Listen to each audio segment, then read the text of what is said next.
हरे कृष्ण। श्रीमद्भागवत भगवान की जय। श्रील प्रभुपाद की जय। श्री श्री राधा श्याम सुंदर ललिता विशाखा की जय। श्रीमद्भागवत महापुराण के इस क्रम पूर्वक चलने वाले अध्ययन में अब हम प्रथम स्कंध द्वितीय स्कंध को अध्ययन करके, थोड़ा मनन करके, ध्यान करते हुए भगवान के शब्दमय रूप पर, और अब हम तीसरे स्कंध के 27वें अध्याय में चल रहे हैं। आज 27वां 28वां दोनों अध्याय का स्पर्श करेंगे। तो उससे पूर्व भगवान के नामों का मधुर कीर्तन और प्रवेश।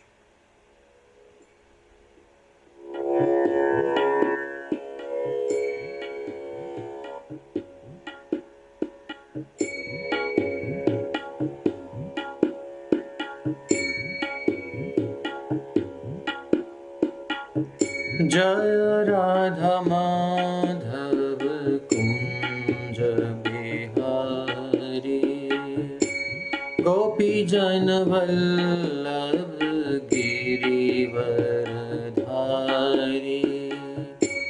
जय राधा माधव कुंज बिहारी, गोपी जन वल्लभ गिरिवर धारी।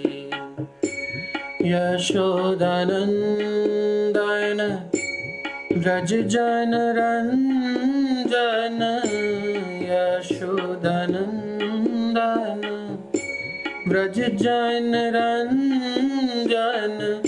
यमुना तीर वनचारी, यमुना तीर वनचारी।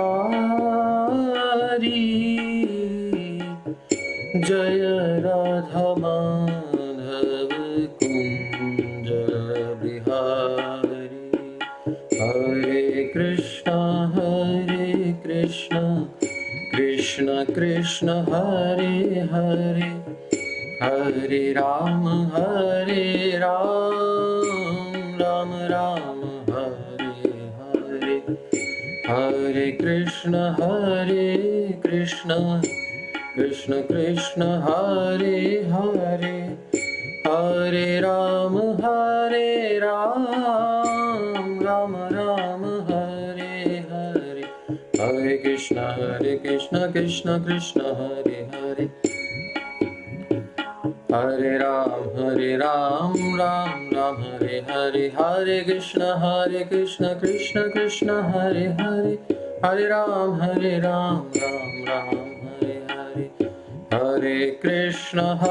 हरे कृष्ण कृष्ण कृष्ण हरे हरे, हरे राम राम राम हरे हरे। हरे कृष्ण कृष्ण कृष्ण हरे हरे, हरे राम राम राम हरे हरे। हरे कृष्ण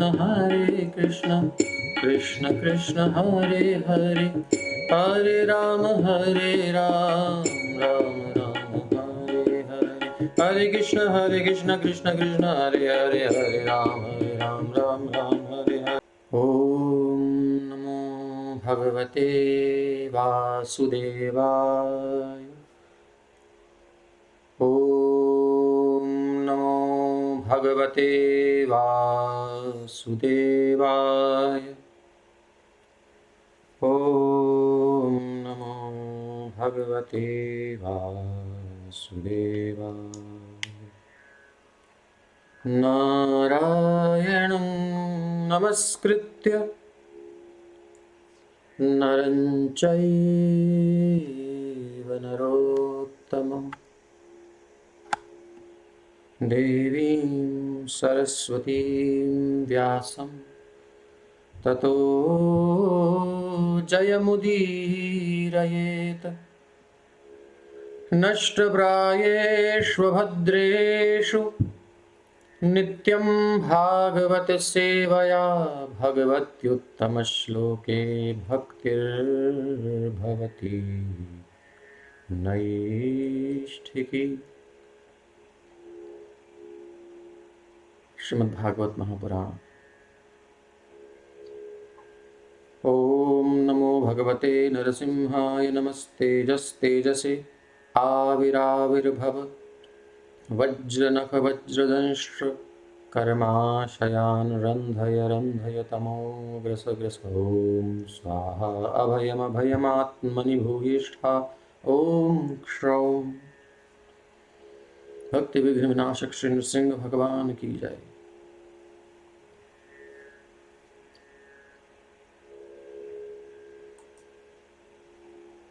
तो 27वें अध्याय में हम देख रहे हैं कि जब तक हम सोए रहते हैं तब तक हम भयभीत रहते हैं कि अरे मेरे पीछे शेर पड़ा है, अरे मुझे मार रहा है कोई। चिल्लाते भी हैं। जो जागृत होता है वो देख करके हंसता है, क्या हो गया इसको, काहे को चिल्ला रहा है, बचाओ बचाओ, ऐसे करते करते वो हिलाता है, क्या हो गया। जागता है, आसपास कुछ भी नहीं है। ऐसे ही एक मुक्त जीव है और एक बद्ध जीव है। मुक्त जीव भगवान का दास होता है, भगवान की सेवा में रहता है और हमेशा मस्त रहता है, ऐसे कोई चिंता नहीं होती है। कृष्णदास बिंदास, मायादास सदा उदास, हमेशा उदास रहता है। हाँ, कृष्ण भक्त गंभीर हो सकता है लेकिन उदास नहीं होता। उदास तो मायादास होता है। जैसे स्वप्न में, विभिन्न परिस्थितियों में वो कभी स्वप्न में ही हंसता है, जैसे बहुत बड़ा साम्राज्य मिल गया, जिसको चाहता था मिल गया। जागृति में कुछ नहीं है। सपने वाला, जागृति में जो है वो वास्तविक है। सपने वाला क्या है, जब तक सपना है तब तक है, तब तक मस्त रहेगा। जागृति वाला वो रहना ही रहना है। रोज नए सपने आएंगे, रोज खत्म होंगे, लेकिन जो जाग रहा है उसका सपने का मतलब ही नहीं है। वह इसी प्रकार से एक बद्ध जीव होता है जो प्रकृति के राज्य में सुख दुख भोगता रहता है। को ना काहू सुख दुख कर दाता, निज कृत कर्म भोग सब भ्राता। कोई किसी का सुख दुख देने वाला नहीं है। सपने में हम ही नगर बन जाते हैं, हम ही राजा बन जाते हैं, हम ही चोर, हम ही सिपाही, हम ही बाग बगीचा, हम ही खाने की चीजें। सब जो भी हम सोचते हैं ना, वो सब सपने में आता है। मन का ही विस्तार है, मन की सारी सृष्टि होती है स्वप्न में, प्रत्यक्ष कुछ नहीं होता, मन ही बनता है सब। तो इसी प्रकार से इस संसार में आत्मा का कुछ भी बना हुआ नहीं है। आत्मा बिविल्डर्ड है, भ्रमित है, तादात्म्य करने के कारण, जुड़ने के कारण, बिल्कुल एक हो जाने के कारण सोचती है कि मैं शरीर हूं, संसार हूं, मेरा है। बस इसीलिए सारे सुख दुख है और कुछ नहीं है। तो जब तक सो रहे हैं तब तक भोगने पड़ेंगे, लेकिन जैसे ही जाग जाते हैं तो भुक्त भोगा परित्यक्ता। 24वां श्लोक। दृष्ट दोषा च नित्यशः, नेश्वरस्या शुभं धत्ते, स्वे महिम्नि स्थितस्य च। जैसी जागता है अपनी महिमा, स्वे महिम्नि, अपनी महिमा में स्थित हो जाता है। बस और क्या चाहिए। अपनी महिमा में स्थित हो गया जीव, यानी जाग गया। तो हमें संसार में भागना नहीं है, जागना है। जब तक भागेंगे माया बहुत भगाएगी, और जब तक वो स्वप्न में होता है भागता ही है, क्या करे बेचारा। अब शेर पीछे पड़ा है या कोई चुड़ैल पीछे पड़ी है, आजकल तो चुड़ैलें भी पीछे पड़ जाती हैं। सपने में मतलब इस संसार में भी चुड़ैलें पीछे पड़ जाती हैं। कुछ ब्रह्मचारी होते हैं, उनके पीछे पड़ जाती हैं तो बेचारे भागते हैं। लेकिन जब तक वो सो रहे हैं, यानी कि अपने आप को शरीर मान रहे हैं, तब तक बेचारे भागते हैं। और उसके बाद जब जाग जाते हैं तो ये किसी एक के लिए है, सबके लिए नहीं है। माताएं होती हैं सब तो, लेकिन किसी के अंदर क्या होती है, एक आवेश आ जाता है, भोग वासना बहुत प्रबल, उसकी असुरणी आ जाती है, आसुरी वृत्ति, फिर वो चुड़ैल हो जाती है। बाकी तो सब माताएं हैं, सबके लिए नहीं है। ऐसे आदमी भी दैत्य असुर हो जाता है जब उसके अंदर आसुरी वृत्ति आती है तो, वरना वही व्यक्ति की आसुरी वृत्ति निकाल दो, शुद्ध हो जाएगा, सौम्य हो जाएगा, देवत्व आ जाएगा उसके अंदर। वृत्तियों के कारण होती है इसलिए तो भागता है। लेकिन जब वो जाग जाए तो मन जाएगा ही नहीं, कुछ प्रभाव पड़ेगा ही नहीं। ठीक है, जाग गया, अब से कोई डर नहीं। कैसे? बोले भुक्त भोगा परित्यक्ता। भोगने के बाद जब हम त्याग देते हैं, जैसे भोजन कर लिया तो भोजन की इच्छा नहीं होती, त्याग दिया, खत्म। कोई चीज यूज कर ली, थ्रो कर दी। अब गन्ने को हमने चूस लिया, चूस करके उसका रस निकल गया, ठीक है, समझ में आ गया, उसका खोई कुछ बचा थोड़ी है, सब फेंक दिया। भुक्त भोगा परित्यक्ता, भोगने के बाद परित्यक्त हो जाता है, उसको दोबारा देखने का मन नहीं करता। ऐसे ही जो जाग जाता है वो संसार के भोगों की ओर देखता भी नहीं है। भुक्त भोगा परित्यक्ता। क्यों? बोले दृष्ट दोषा। आप श्रीमद् भागवत को सामने रखा करिए, श्लोक देखते रहा करिए, ताकि समझ में आए हम कहां से बोल रहे हैं, कि मन माफिक तो नहीं बोल रहे कुछ। दृष्ट दोषा, दोषों को उसने देख लिया है कि मैंने इस संसार के भोगों को भोगा, उसमें कितने दोष हैं, इसको समझ में आ जाता है। भोगने के बाद सबने भोगा है, भोग रहे हैं, और धीरे धीरे त्यागना है। आप इनके दोषों को देखते हुए भगवान कहते हैं जन्म मृत्यु जरा व्याधि दुख दोषानुदर्शनम। जन्म मृत्यु जरा और व्याधि के दोषों को देखो देखो। संसार में दिखाया क्या जाता है, कवरिंग करके, उसको कवर करके, ढक करके दिखाया जाता है, फैक्ट नहीं दिखाती दुनिया। सब जगह देख लो, सब जगह पैकिंग, बढ़िया पैकिंग, बढ़िया पैकिंग। आजकल आदमी भी पैकिंग बढ़िया करने लगे हैं, अपनी बढ़िया ड्रेस पहन के जाते हैं, डिओड्रेंट लगाएंगे, मेकअप करेंगे, आदमी भी कम नहीं है, स्टाइल बनाएंगे। ये सब क्या है? ये सब मलमूत्र के घड़े को ढकने के लिए एक सुंदर कवरिंग है, डेकोरेशन कर रहे हैं। किसका? जो जाग जाएगा वो आकृष्ट नहीं होगा। तो दृष्ट दोषा, वो दोष देख लेता है। दृष्ट दोषा, उसने भोग लिया है, देख लिया है, समझ लिया है, अब परित्यक्ता, त्याग दिया है। कब तक के लिए? बोले नित्यशः, हमेशा के लिए त्याग दिया है, इसलिए कभी भी नहीं देखेगा पीछे। नित्यशः, सदैव। और वो जागा रहता है, जागने वाले को कोई मोहित नहीं कर सकता। स्वप्न तो सोने वाले को ही आएगा ना, जागने वाले को थोड़ी आ सकता है। इसलिए कभी माया मोहित नहीं कर सकती जो जागा है। जागने का मतलब, जानिए तब ही जीव जग जागा, जब सब विषय विलास विरागा। जानिए तब ही जीव जब जागा, जब सब विषय विलास विरागा।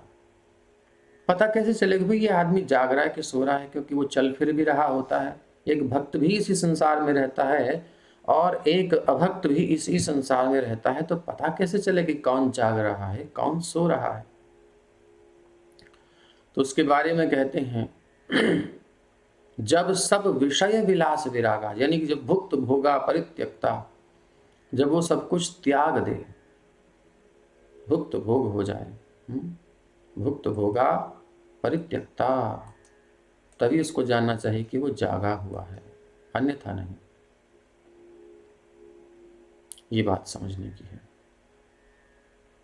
जब तक हम वैराग्य को प्राप्त नहीं हुए, समझ लेना चाहिए कि अभी अंदर जागृति नहीं आई, अभी हम सो रहे हैं। तो जागना है, भागना नहीं है। तो नैश्वरस्या शुभम धत्ते स्वे महिम्नि स्थितस्य च, फिर वो अपनी महिमा में स्थित हो जाता है, अर्थात मैं कौन हूं ये जान लेता है। भुक्त भोगा परित्यक्ता नैश्वरस्या शुभम धत्ते, फिर वो इस अशुभ को, भोगों को कभी पकड़ता नहीं है। आंख कभी भी वो कुछ देखता है तो वो अपने सुख के लिए नहीं देखता, अगर आती है दृष्टि तो फिर बदल लेता है, नहीं ये मेरे लिए नहीं है, ये तो कृष्ण के लिए है, मैं तो कृष्ण का हूं, संसार भी कृष्ण के लिए है। जो भी अच्छी अच्छी चीज उसको दिखती है वो अपने लिए नहीं देख करके भगवान के लिए देखता है। अशुभम धत्ते, उसको अशुभ कभी पकड़ते नहीं, या वो कभी अशुभों को पकड़ता नहीं जा करके। अरे अरे गुरुजी कंबल बह रहा है, कंबल बह रहा है नदी में, जा बेट चेला, फिर निकाल ला। चेला मारी डुबकी और जैसे ही कंबल को पकड़ा, अब तो कंबल के साथ बहने लगा चेला। गुरुजी कहते हैं अरे चेला कंबल लेके कहां जा रहा है, नदी में आगे, इधर आ, वापस तट पे आ। गुरुजी बचाओ, क्या हो गया, तू कंबल पकड़ने गया था। बोले गुरुजी कंबल को तो मैंने पकड़ा, कंबल ने मुझे पकड़ लिया। क्या हुआ, बोले भालू है, ले गया पकड़ के। तो जब पकड़ में अब जैसे तैसे वो छूटेगा उस भालू से, हैं, तो फिर दोबारा जाएगा पकड़ने, क्या नहीं। तो नेश्वरस्या शुभम धत्ते, जब संसार के दुखों को जन्म जन्मांतर से हम भोग रहे हैं और ये बात समझ में आ जाती है, उसको जो जाग जाता है उसको समझ में आ जाती है, तो पहले नहीं, तो इस अशुभ को ना धत्ते, वो धत्ते नहीं, धारण नहीं करता, स्वीकार नहीं करता।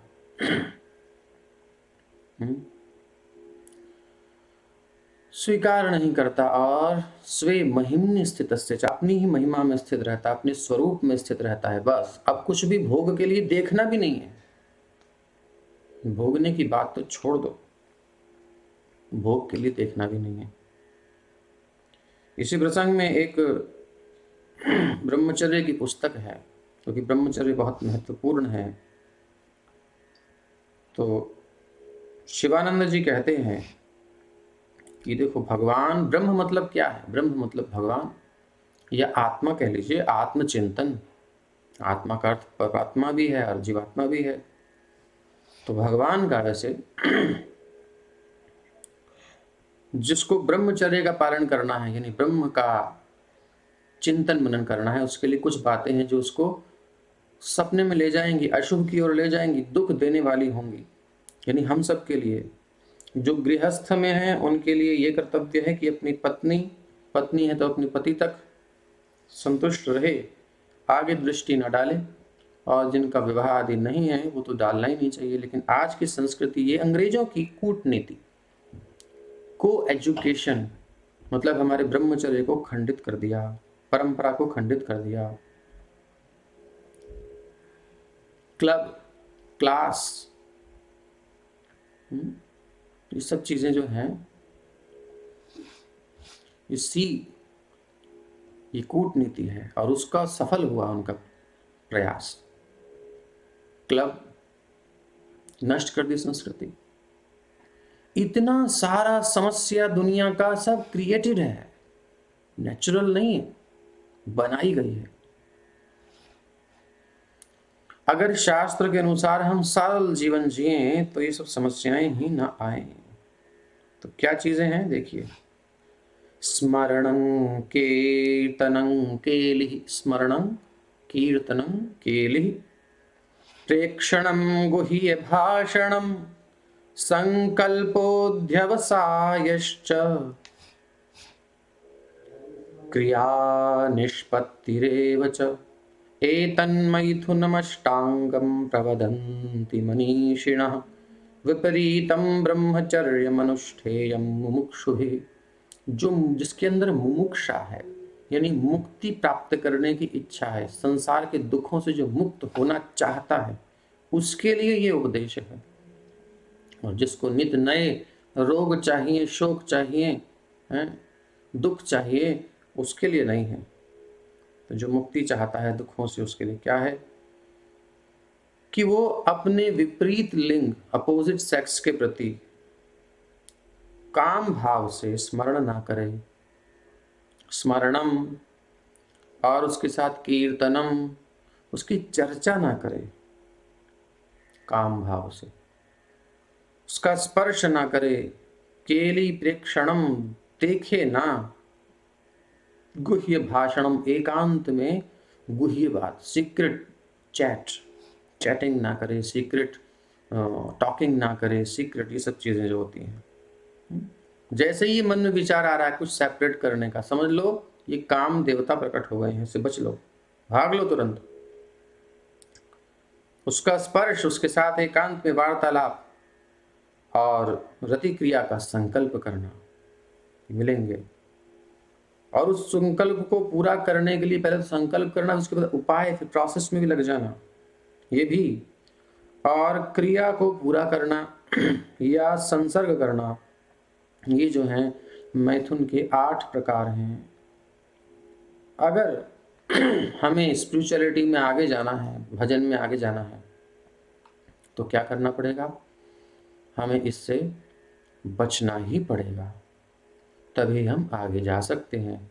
अदरवाइज कोई भी योग का प्रोसेस फॉलो कर लो, कोई भी प्रोसेस फॉलो कर लो, किसी भी प्रकार की विधि का अपना लो, भक्ति में या भगवत प्राप्ति में या आत्म साक्षात्कार में या आनंद के मार्ग पर, पथ पर जो सुख हम चाहते हैं, भौतिक जगत में भी सुख नहीं मिलेगा तो आध्यात्मिक तो बात छोड़ ही दो।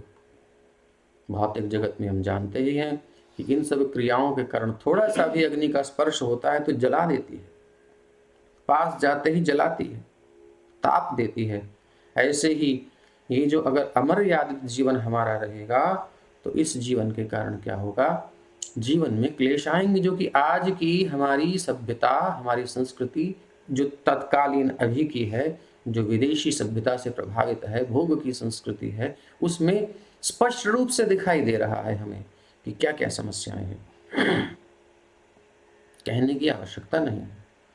तो इसलिए इन अशुभों को जो बुद्धिमान होता है वो देखकर समझ जाता है संसार में, देखो उसने ऐसा किया, उसके साथ ऐसा हुआ, उसने ऐसा किया, उसके साथ ऐसा हुआ, तो वो अपना साइड में बैठ जाता है, सिट बैक, और अपना सही रास्ते पर चलता है।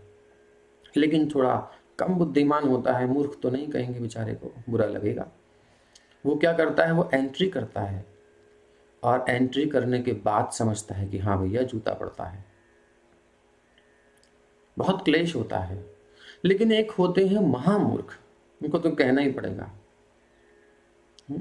वो क्या होते हैं? वो ना देख कर समझते हैं, ना भोग कर समझते हैं, वो उसके बाद भी मोहित रहते हैं, बोले कोई बात नहीं, चलेगा, कुछ तो है, चलेगा। तो ऐसे लोगों का तो कोई इलाज है ही नहीं।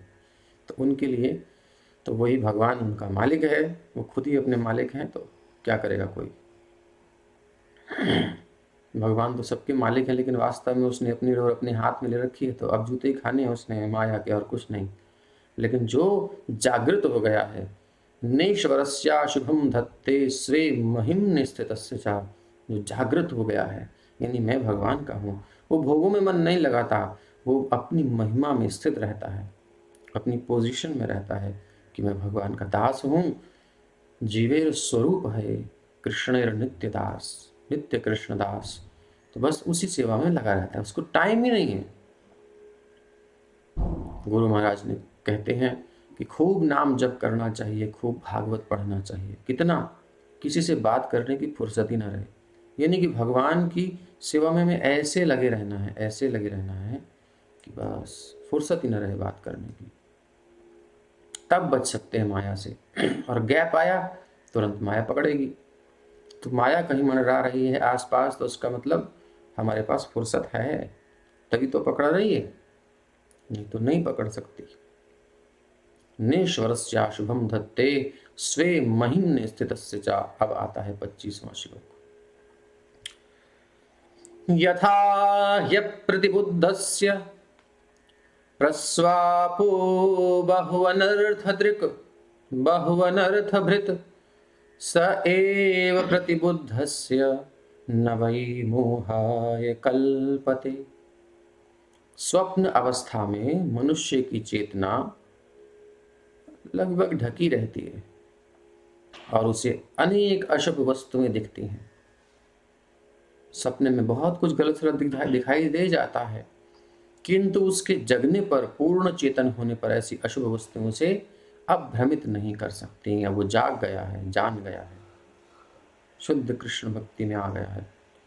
एवं विदित तत्वस्य प्रकृतिर्मयि मानसं, 26वां श्लोक, युञ्जतो नापकुरुत आत्मा रामस्य कर्हिचित। एवं इस प्रकार से जब वो विदित तत्वस्य, तत्व को जान लेता है, भगवान को, और मैं कौन हूं, भगवान कौन है, माया क्या है, संसार क्या है, तीनों को जब वो जान लेता है, ज्ञान हो जाता है उसको, विदित तत्वस्य, तत्व ज्ञान हो जाता है, तब भगवान को जानने का मतलब आपने प्रश्न का उत्तर दिया ही था कम्युनिटी में जाकर के।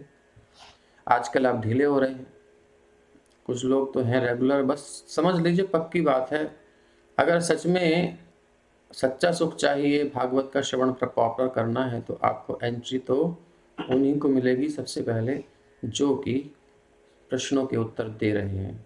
जो नहीं देंगे वो एक समय सीमा के बाद उनकी एंट्री बंद हो जाएगी। उसके बाद जब तक वो सारे प्रश्नों का उत्तर नहीं देंगे, यानी कि संपूर्ण एपिसोड को सुन करके मनन नहीं करेंगे, क्योंकि उत्तर देने के लिए मनन करना पड़ेगा, इसीलिए प्रोसेस रखा गया है ताकि हम समझ पाएँ, तो फिर उनको एंट्री नहीं मिलेगी। तो इसलिए हर प्रश्न का उत्तर दीजिए। जैसे ही कथा होती है, रात्रि में एक आध बार देख लिया कीजिए कम्युनिटी में जा करके कि भाई कोई प्रश्न तो नहीं आया है। तो एवं विदित तत्वस्य, तत्व को जानने वाला, प्रकृतिर्मयि मानसम, और वो मयि मानसम, मानस को, अपने मन को मुझ में लगा देता है। तो ये जो बात है ना, मयि मानसम, ये बहुत महत्वपूर्ण है।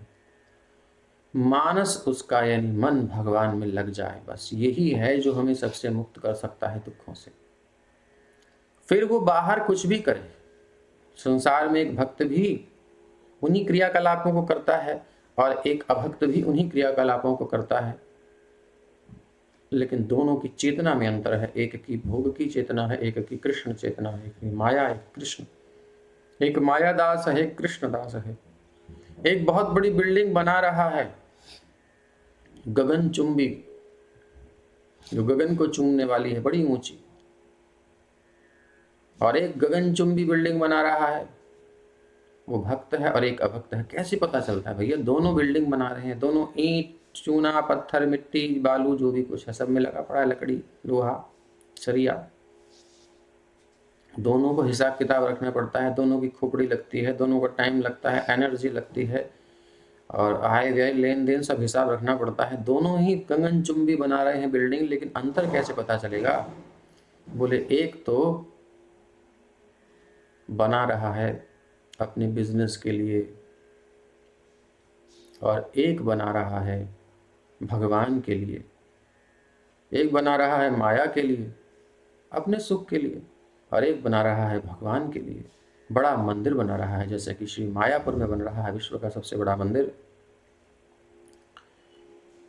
तो वहां भी वही परिश्रम है, सब हिसाब किताब है, लेकिन वह भक्त है, वह मुक्त है, जिसकी चेतना में ये बात आ गई कि ये तो कृष्ण का है, उनके लिए मुझे बनाना है, बस वो भक्त है। वही कार्य भगवान के लिए किया जाता है। तो बस ये क्या है? मयि मानसम, मुझ में अपना मन लगाए रहता है। तो प्रभुपाद जी कह रहे हैं, कोई कार्य करते हुए इस जगत में भी यदि किसी का मन भगवान के चरण कमलों में स्थिर रहता है, स्टेबल, हमारा मन स्थिर नहीं रहता। स्थिर करने का अभ्यास ही है साधना, यानी हर काम को करते समय बार बार कृष्ण को याद करना, बार बार स्मृति करना, यही है साधना। किसी चीज को साधना, उसके रूप में लाना, उसकी रियल पोजीशन में लाना, उसके स्वरूप में लेकर के आना, बार बार उसको ऑर्बिट में लेके आना उसकी, इसी को कहते हैं साध रहा है, वो किसी चीज को साध रहा है। तो साधना, मन को साधना है, यही है साधना, भक्ति की साधना।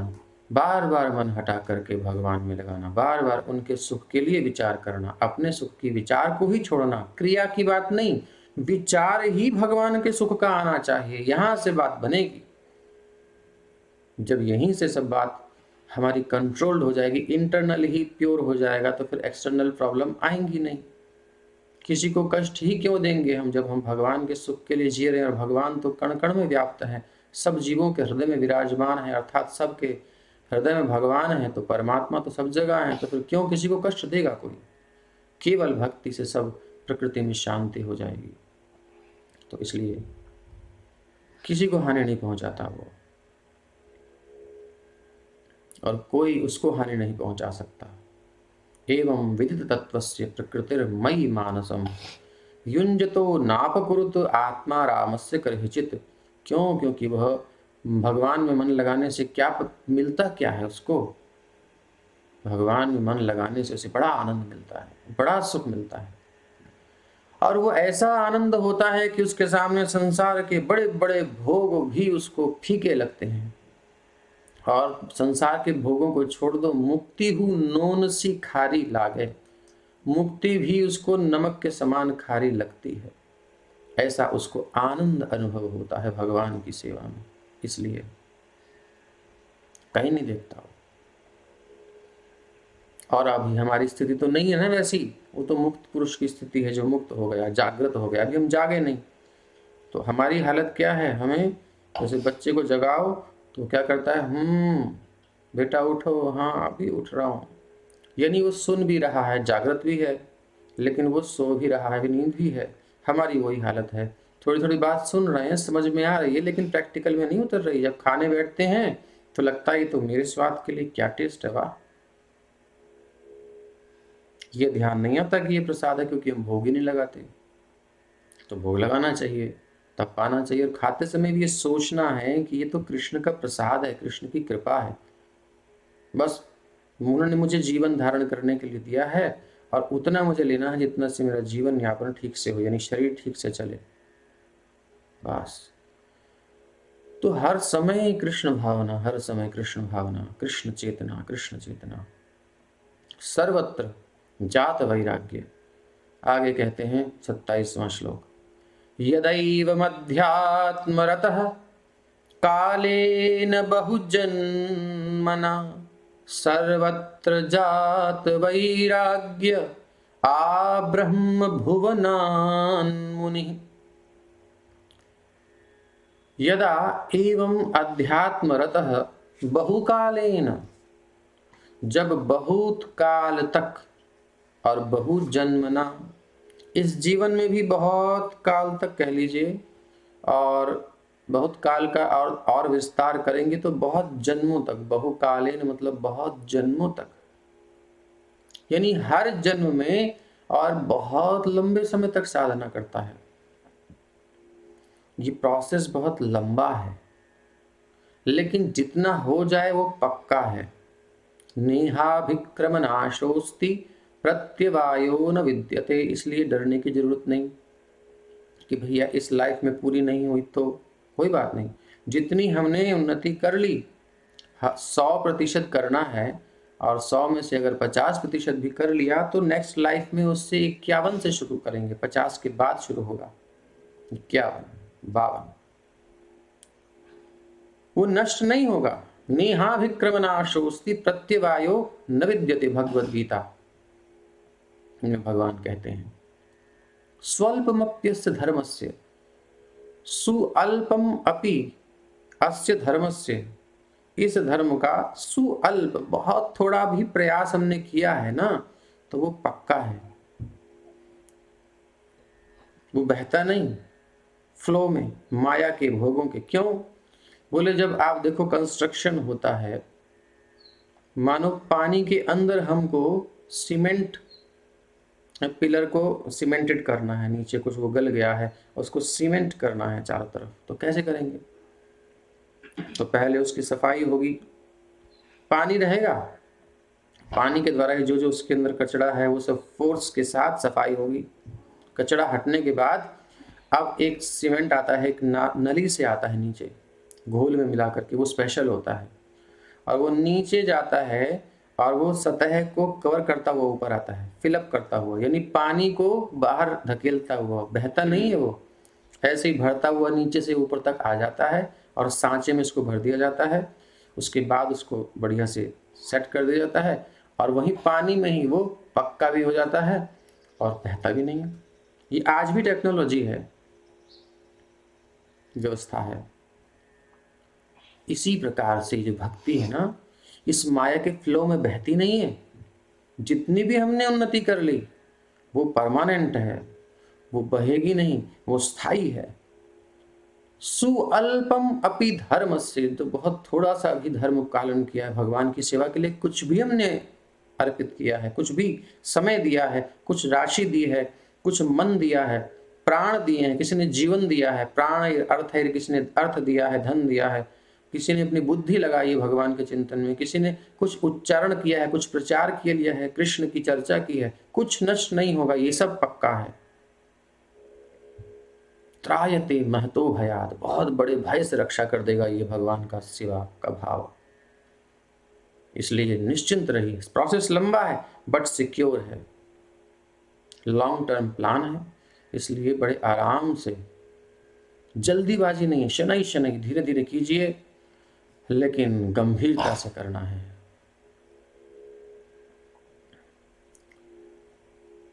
सर्वत्र जात वैराग्य, जब उस प्रकार से वो लॉन्ग टाइम ये करता है तो क्या होता है, बहुकालेन बहुजन्मना, बहुत जन्मों तक ये प्रोसेस करता है, तो जितना उसने पीछे किया हुआ है उतना स्ट्रांग होगा। ये पता चल जाता है कि कौन कितना स्ट्रांग है। जिसने अभी अभी बिगनिंग करी है वो वीक होगा, जिसने पिछले जन्मों में कुछ भक्ति करी हुई है उसकी साधना बता देती है, उसका आचरण बता देता है कि भाई उसने पहले भी कुछ किया है, तो इसलिए वो आगे होता है और कोई कारण नहीं है। सबने कहीं ना कहीं बिगनिंग करी है और हर एक कहीं ना कहीं साधना में है जो भक्ति पथ पर आया है, इसलिए सबका सम्मान करते हुए और हमें अपना रास्ता तय करना है, आगे चलना है, बस पीछे नहीं देखना है। क्यों? क्योंकि हमारा रास्ता क्या है, जब हम भगवान की तरफ चलेंगे तो लोग कहेंगे पीछे क्यों जा रहे हो भाई, तुम आगे चलो। लेकिन एक्चुअली वास्तविकता क्या है, हम भगवान को भूल करके सब संसार में दौड़ रहे हैं, भगवान को पीठ दे करके दौड़ रहे हैं। तो अब भगवान पुकार रहे हैं, आओ आओ। ये भागवत भगवान की पुकार है, हरिनाम भगवान की पुकार है। श्री प्रभुपाद जी भगवान के संदेश वाहक हैं और मैसेंजर हैं, मैसेज देने आए हैं कि back to home, back to Godhead. अब अपने घर में चलो, भगवत धाम चलो, भगवत धाम लौट चलो। तो ये बैक जब हम करते हैं तो संसार कहते हैं तू कहां जा रहा है, पीछे आगे चल। तो उसके बात नहीं माननी हमें किसी संसार वाले की, लेकिन किसी के साथ विरोध भी नहीं करना है। क्या करना है फिर?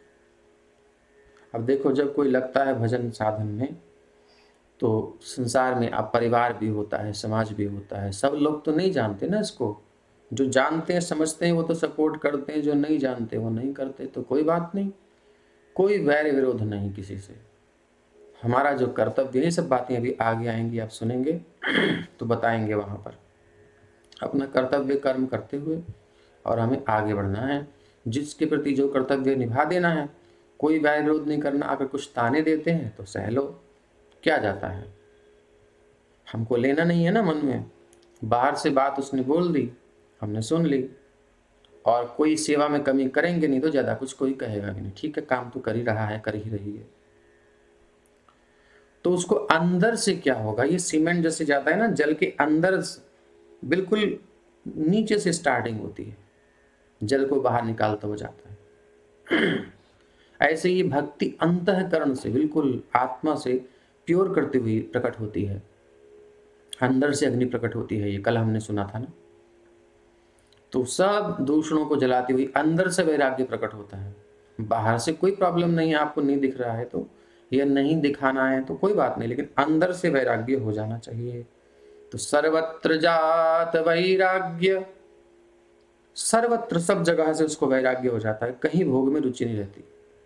अगर ऐसा हो रहा है तो हम सही चल रहे हैं, और अगर भोगों से वैराग्य नहीं हो रहा तो अभी हमारे अंदर कुछ गड़बड़ है, फिर हम ढोंगी हैं, पाखंडी हैं। आ ब्रह्म भुवनान मुनि, कहाँ तक वैराग्य हो जाता है? ये वैराग्य की जो धारा है कहाँ तक जाती है? प्रकाश बोले आ ब्रह्म, यही गीता में भगवान कह रहे हैं, आ ब्रह्म भुवनान लोकाः पुनरावर्तिनो अर्जुन। ये अर्जुन, ब्रह्म लोक तक के जितने भोग हैं उनको भोगने के बाद पुनर्जन्म होता है, फिर मृत्यु होती है, फिर बुढ़ापा, रोग, ये सब प्रोसेस चलता है, कुछ पता नहीं है। लेकिन एक अर्थ और भी है, आ ब्रह्म, अर्थात भौतिक जगत के ब्रह्मलोक तक के सुख तो हैं ही, लेकिन उसके आगे ब्रह्म सुख को भी वो तुच्छ मानता है। भगवान की सेवा में उसको इतना सुख मिलता है कि ब्रह्म ज्योति में लीन होने को भी वो तुच्छ मानता है। ऐसा मुनि जो चिंतन करता है भगवान का, चिंतन ठाकुर जी में मन को लगा के रखता है, ऐसा सुख मिलता है उसे। संसार का तो फीका हो ही जाता है, ब्रह्म ज्योति की, जो ब्रह्म ज्योति में लीन होने का सुख है वो भी फीका हो जाता है। और भगवान क्या कह रहे हैं, उसको जब सुख मिलता है ना तो वो मेरा भक्त, 28वां 29वां श्लोक, मद्भक्तः प्रतिबुद्धार्थो मत्प्रसादेन भूयसा निःश्रेयसं स्वसंस्थानं कैवल्याख्यं मदाश्रयं प्राप्नोति हाञ्जसा धीरः स्वदृशाच्छिन्न संशयः यद्गत्वा न निवर्तेत योगी लिंगाद विनिर्गमे।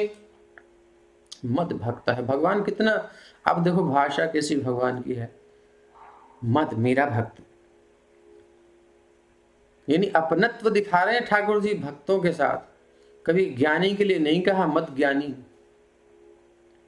मत योगी, मत कर्मी, मेरा कर्मी, मेरा योगी, मेरा ज्ञानी, नहीं नहीं नहीं, हल्का फुल्का कह देते हैं, लेकिन भगवान जो हृदय से बोलते हैं तो क्या कहते हैं, मद भक्त। ये कई बार भगवान बोले, गीता में भी बोले हैं, आप देखिएगा, लेकिन कहीं मत और किसी के साथ नहीं लगाया मेरापन। इससे क्या पता चलता है, भगवान को भक्त बहुत प्यारा है, इसलिए हमें भक्त ही बनना है। मद भक्त प्रतिबुद्धार्थो, उसको अर्थ यानी वास्तविक अर्थ क्या है, वास्तविक धन क्या है, ये पता चल जाता है। कृष्ण नाम, कृष्ण कथा, कृष्ण के प्रति आसक्ति, उनकी सेवा में आसक्ति, यही है असली धन। तो प्रतिबुद्धार्थ हो, जो जागृत हो जाता है, अपने स्वरूप को जान लेता है, अपने धन को पहचान लेता है। अब पिताजी चले गए, जल्दी से एक्सपायर हो गए, बेटे को पता नहीं था कि प्रॉपर्टी कहाँ, क्या बिजनेस, क्या लोगों ने बहुत मिसयूज किया। बाद में जब वो मैच्योर हुआ, प्रतिबुद्ध हुआ, अच्छा तुम ये कर रहे हो, तुम ये करो, सब पिता की जो जो संपत्ति थी वो सब निकाल लेता है, स्थापित करता है बढ़िया से। तो ऐसे ही प्रतिबुद्ध अर्थात हमारे पिता की संपत्ति है। भगवान श्री कृष्ण अपने सब पुत्रों को संपत्ति दिए हैं, लेकिन माया ने हमसे अपहृत कर लिया है। माया अपहृत ज्ञान, ये जो कृष्ण सेवा का ज्ञान है हमसे अपहृत कर लिया। तो जैसे ही भक्त संग मिलता है, भागवत मिलती है, हरिनाम मिलता है, हरे कृष्ण कृष्ण कृष्ण हरे हरे, हरे राम राम राम हरे हरे, तुरंत वो जागृत हो जाता, अरे मैं तो भ्रम में पड़ गया था, असली धन तो ये है।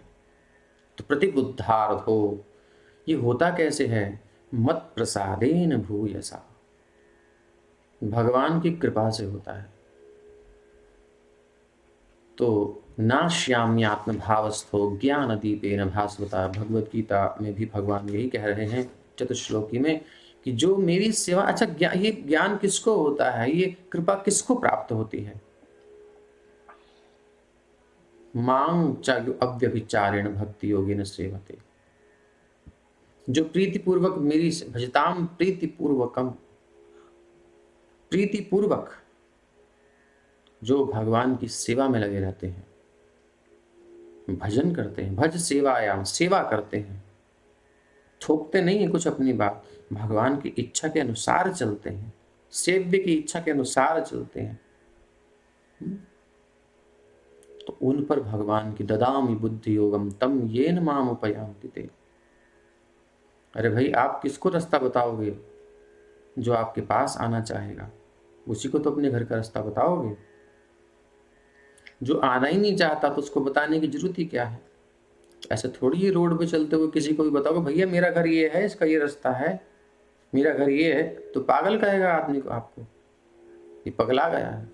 ऐसे भगवान भी देखते हैं कि कौन चाहता है उनके पास आना, वो हृदय में बैठ करके देखते हैं इसकी इच्छा है तो नाश्याम्यात्म भावस्थो ज्ञान दीपेन भास्वता।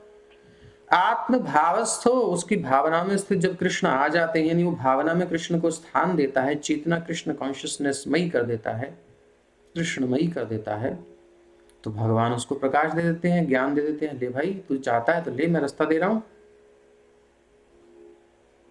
अज्ञान का अंधकार दूर हो जाता है, ज्ञान का प्रकाश प्रकट होता है। मत प्रसादेन, मेरी कृपा से, मेरे प्रसाद से। भूयसा, और अनंत कृपा मिलती है। निःश्रेयसं स्वसंस्थानं कैवल्याख्यं मदाश्रयम्। और फिर भगवान का जो भक्त होता है, भगवान का अपना भक्त, इसलिए भगवान ने उसको की भी दे रखी है, सीक्रेट डोर भी बता रखा है कैसे एंट्री करना है। भगवान का धाम दुर्लभ है, लेकिन अदुर्लभम, दुर्लभ भी अदुर्लभ हो जाता है। वेदैश्च सर्वैरहमेव वेद्यो वेदांतकृत वेद विदेव चाहम। भगवान ही सारे ज्ञान को प्रदान करने वाले हैं। और जो भगवान की सेवा में लगता है, अब देखो हमारे घर में कोई काम करने वाली या काम करने वाला होता है, तो हम कहीं बाहर जाते हैं तो हम उसको चाबी दे देते हैं, देख पीछे सफाई करके चले जाना। वो आती है, सफाई करके चली जाती है या चला जाता है। अब आजकल के जो हैं वो विश्वास पात्र नहीं है, लेकिन फिर भी ऐसा हमने देखा है कि भाई जो विश्वास पात्र होते हैं उनको चाबी वगैरह दे दी जाती है, लॉक दे दिया जाता है कि तुम पीछे सफाई करके चले जाना। तो सबको तो नहीं देते ना चाबी। ऐसे ही भगवान अपने घर की चाबी, अपने धाम की चाबी किसको देते हैं? सीक्रेट दरवाज़ा किसे बताते हैं? जो उनका भक्त है, जो उनको समर्पित हो गया है, जो सेवा करना चाहता है। तो स्वसंस्थानम, स्व, और फिर वो मालिक क्या कहता है कि तुम्हारा ही घर है, इसे अपना ही मानो, अपने के समान रखता है। फिर उसके हर भोग में उसका हिस्सा होता है। तो इस प्रकार से भगवान भी कह रहे हैं स्वसंस्थानम, मेरे भक्त जो होते हैं वो अपने घर में आते हैं, ये नहीं कह रहे मेरे धाम में आते हैं। अभी यहाँ पे इतना अपनत्व, इतना क्लोज रिलेशनशिप भगवान स्टैब्लिश कर रहे हैं, स्थापित कर रहे हैं। क्या कह रहे हैं? स्वसंस्थानम, मेरा भक्त फिर मेरी कृपा से अपने घर जाता है। जैसे हमारी बिटिया होती है, उसकी शादी होती है, विवाह होता है, तो हम कहते हैं बेटा अब अपने घर, उसका अपना घर फिर वो दूसरा हो जाता है। वो कहती है मम्मा अब मैं अपने घर जा रही हूँ, जीवन भर यहाँ रही, लेकिन जब उधर प्रेम हो गया तो अपना घर। तो भगवान भी वही कह रहे हैं कि तुम अपने घर जाता है। कैवल्याख्यम मदाश्रयम, कैवल्य नामक मेरी शरण को प्राप्त करता है। अर्थात भगवान का जो चरण है, भगवान की जो सेवा है, भगवान का जो, जहाँ ठाकुर है वही तो उनका धाम है। बस उनकी सेवा में लगा रहता है तो वही उसका अपना घर है। जाऊं कहाँ तजी चरण तुम्हारे, यही कहता है, जाऊं कहाँ तजी चरण तुम्हारे। प्राप्नोति हांजसा धीरः, 29वां। और ये जो है ना, अंजसा बड़ी सरलता से प्राप्त कर लेता है। क्लेशोधिकतरस्तेषाम् अव्यक्तासक्त चेतसाम, भगवत गीता 12वें अध्याय में भगवान कह रहे हैं जो ज्ञानी हैं, जो निराकार में आसक्त हैं और अन्य अन्य प्रोसेस में लगे हुए हैं, अष्टांग योगी हैं, वो क्या है थोड़ा कठिनता से प्राप्त करते हैं। अधिकतरस्तेषाम क्लेश, वहाँ बहुत क्लेश होता है, लेकिन भक्त सुसुखम कर्तुम अव्ययम 9वें अध्याय गीता में कहते हैं भगवान, सुसुखम सुखपूर्वक करता है। कथा सुनने में कौन सा परिश्रम है जी? भगवान के नाम जपने में कौन सा परिश्रम है जी? भगवान का प्रसाद पाने में कौन सा परिश्रम है जी? कोई परिश्रम नहीं है। और कम्युनिटी में जाकर के कथा में क्या सुना था, समझा था, उसका उत्तर देने में क्या परिश्रम है जी? लेकिन लगता है लोगों को, खैर प्रेमियों को नहीं लगता। तो निःश्रेयसम स्वसंस्थानम, तो प्राप्नोति इह अंजसा, इसी संसार में, इसी शरीर में रहते हुए वो बड़ी सरलता से अंजसा प्राप्नोति प्राप्त कर लेता है स्वदृशा छिन्न संशय। और आत्मज्ञान में जब वो स्थित हो जाता है, अपने स्वरूप में स्थित हो जाता है, तो संसार के सारे कंफ्यूजन खत्म हो जाते हैं, सारे भ्रम उसके मिट जाते हैं, क्लैरिटी आ जाती है लाइफ में, माइंड में क्लैरिटी आ जाती है। कोई भी काम हम जब करते हैं, जब तक स्पष्ट नहीं होता, कंफ्यूजन रहता है, भ्रम रहता है, करूं कि ना करूं, ऐसे रहेगा वैसे रहेगा। तो जब क्लैरिटी हो जाएगी, बिल्कुल स्पष्ट हो जाएगी पिक्चर, तो आदमी बड़े वेग से चलता है। तो छिन्न संशय स्वदृशा, जब वो अपने आप को जान लेता है तो भ्रम खत्म हो जाता है कि मैं शरीर हूं। फिर वो बॉडी को भी मेंटेन करता है, लेकिन बॉडी की तरह। फिर वो जीता किस लिए है? जीवन धन के लिए है। भोजन किस लिए करता है? जीने के लिए। जीने के लिए खाता है, खाने के लिए नहीं जीता है। चेंजेस आते हैं, संशय खत्म हो गया ना कि I am not this body, ये क्लियर हो गया। ऐसे ही हर जगह संसार में कंफ्यूजन खत्म हो जाता है। छिन्न संशय स्वदृशा, खुद को जान लिया उसने, एक्चुअल में मैं कौन हूं। और यद्गत्वा न निवर्तेत योगी लिंगाद विनिर्गमे, और फिर वो इस बॉडी से, ये उसका जो आत्मा है, जो उसका मन सहित भगवान की सेवा में जो लगाता है अपना मन, तो ये आत्मा उसका भगवान के चरणों में जाकर के स्थान प्राप्त करता है। निवर्तेत न निवर्तेत यद गत्वा, उस अपने घर में जाकर के कोई वापस लौटना नहीं चाहता यहाँ पर, क्योंकि इतने दुख देख लिए हैं, इतने दुख देख लिए हैं। भुक्त भोगा परित्यक्ता, पीछे सुना ही हमने, भुक्त भोगी है, कितना टॉर्चर हुआ है उसके साथ। जब वो मुक्त होता है तब पता चलता है। जितना जितना रिलीज होते हैं ना, जितना जितना मुक्त होते हैं हम भौतिक बंधनों से, दुखों से, हमको रियलाइजेशन होता है, भगवान की भक्ति में एक सुख मिलता है, उतना उतना हम चाहते हैं, समझ में आता है यार इतना अच्छा था, मैं कहाँ फंसा हुआ था। तो यद गत्वा न निवर्तेत, फिर वो वहां से छोड़ के आना भी नहीं चाहता। तो जब तक दुख नहीं भोगा, हो सकता है कोई आना चाहे, लेकिन अब माया को भुक्त भोगा परित्यक्ता। एक बार गलती हो गई हमसे, अब नहीं होगी, क्योंकि भुक्त भोगा, भोग चुके हैं यार। परित्यक्ता, परित्यह त्याग कर चुकता है, इसलिए टाइम लेते हैं। भगवान चाहे तो एक क्षण में मुक्त कर सकते हैं, लेकिन क्या होगा, अपने बच्चों को अगर हम बिल्कुल मुंह में डालते रहेंगे ना, खिलाते रहेंगे, लाड़ लड़ाते रहेंगे, तो मैच्योर नहीं हो पाते ऐसे बच्चे। उनको खुद समझने की शक्ति बढ़नी चाहिए, ऐसी प्रोसेस में डालना चाहिए, कठिन परिस्थिति में उनको डालना चाहिए। चाणक्य पंडित ने कैसे बनाया राजा अपने शिष्य को, चंदू को, चंद्रगुप्त कैसे बनाया। चंदू था एक छोटा सा लड़का, उसको चंद्रगुप्त मौर्य बना दिया, विश्व सम्राट, भारत का सम्राट। कैसे? उसको कठिन परिस्थितियों में डाल डालकर भयंकर परिस्थिति में डाल करके, चैलेंजेस दे करके। कोई अगर अपने बच्चे की केयर करना चाहता है, उसे स्ट्रांग बनाना चाहता है, तो उसके लाड़ प्यार को एक लिमिट तक, 5 साल तक बस लाड़ पाल करना चाहिए। उसके बाद फिर उस पर थोड़ा शासन भी करना चाहिए। कठिन परिस्थितियों को उसको टास्क देने चाहिए कि बेटा निकलना है तुझे, तभी तो मैच्योर होगा, उसका ब्रेन इंप्रूव होगा, मैच्योर होगा, समझने की क्षमता बढ़ेगी। और गलती करता है तो समझाना भी चाहिए, जरूरत है तो डांटना भी चाहिए, तब वो समझता है कि ऐसे करना ऐसे करना, वो मैच्योर हो जाता है। तो ऐसे ही भगवान भी चाहते हैं कि मेरे बच्चे लल्लू पंजू ना रहें, अभी बड़े मैच्योर हो जाए, थोड़ा समझदार हो जाए। माया तो ये काम करती रहेगी अपना, माया को तो भगवान कुछ नहीं कहते, वो भी एक उनकी शक्ति है। तो माया का काम क्या है? जीवों को आकृष्ट करना, आ जाओ आ जाओ आ जाओ, देखो यहाँ ये वो है, ये तो चलता रहेगा।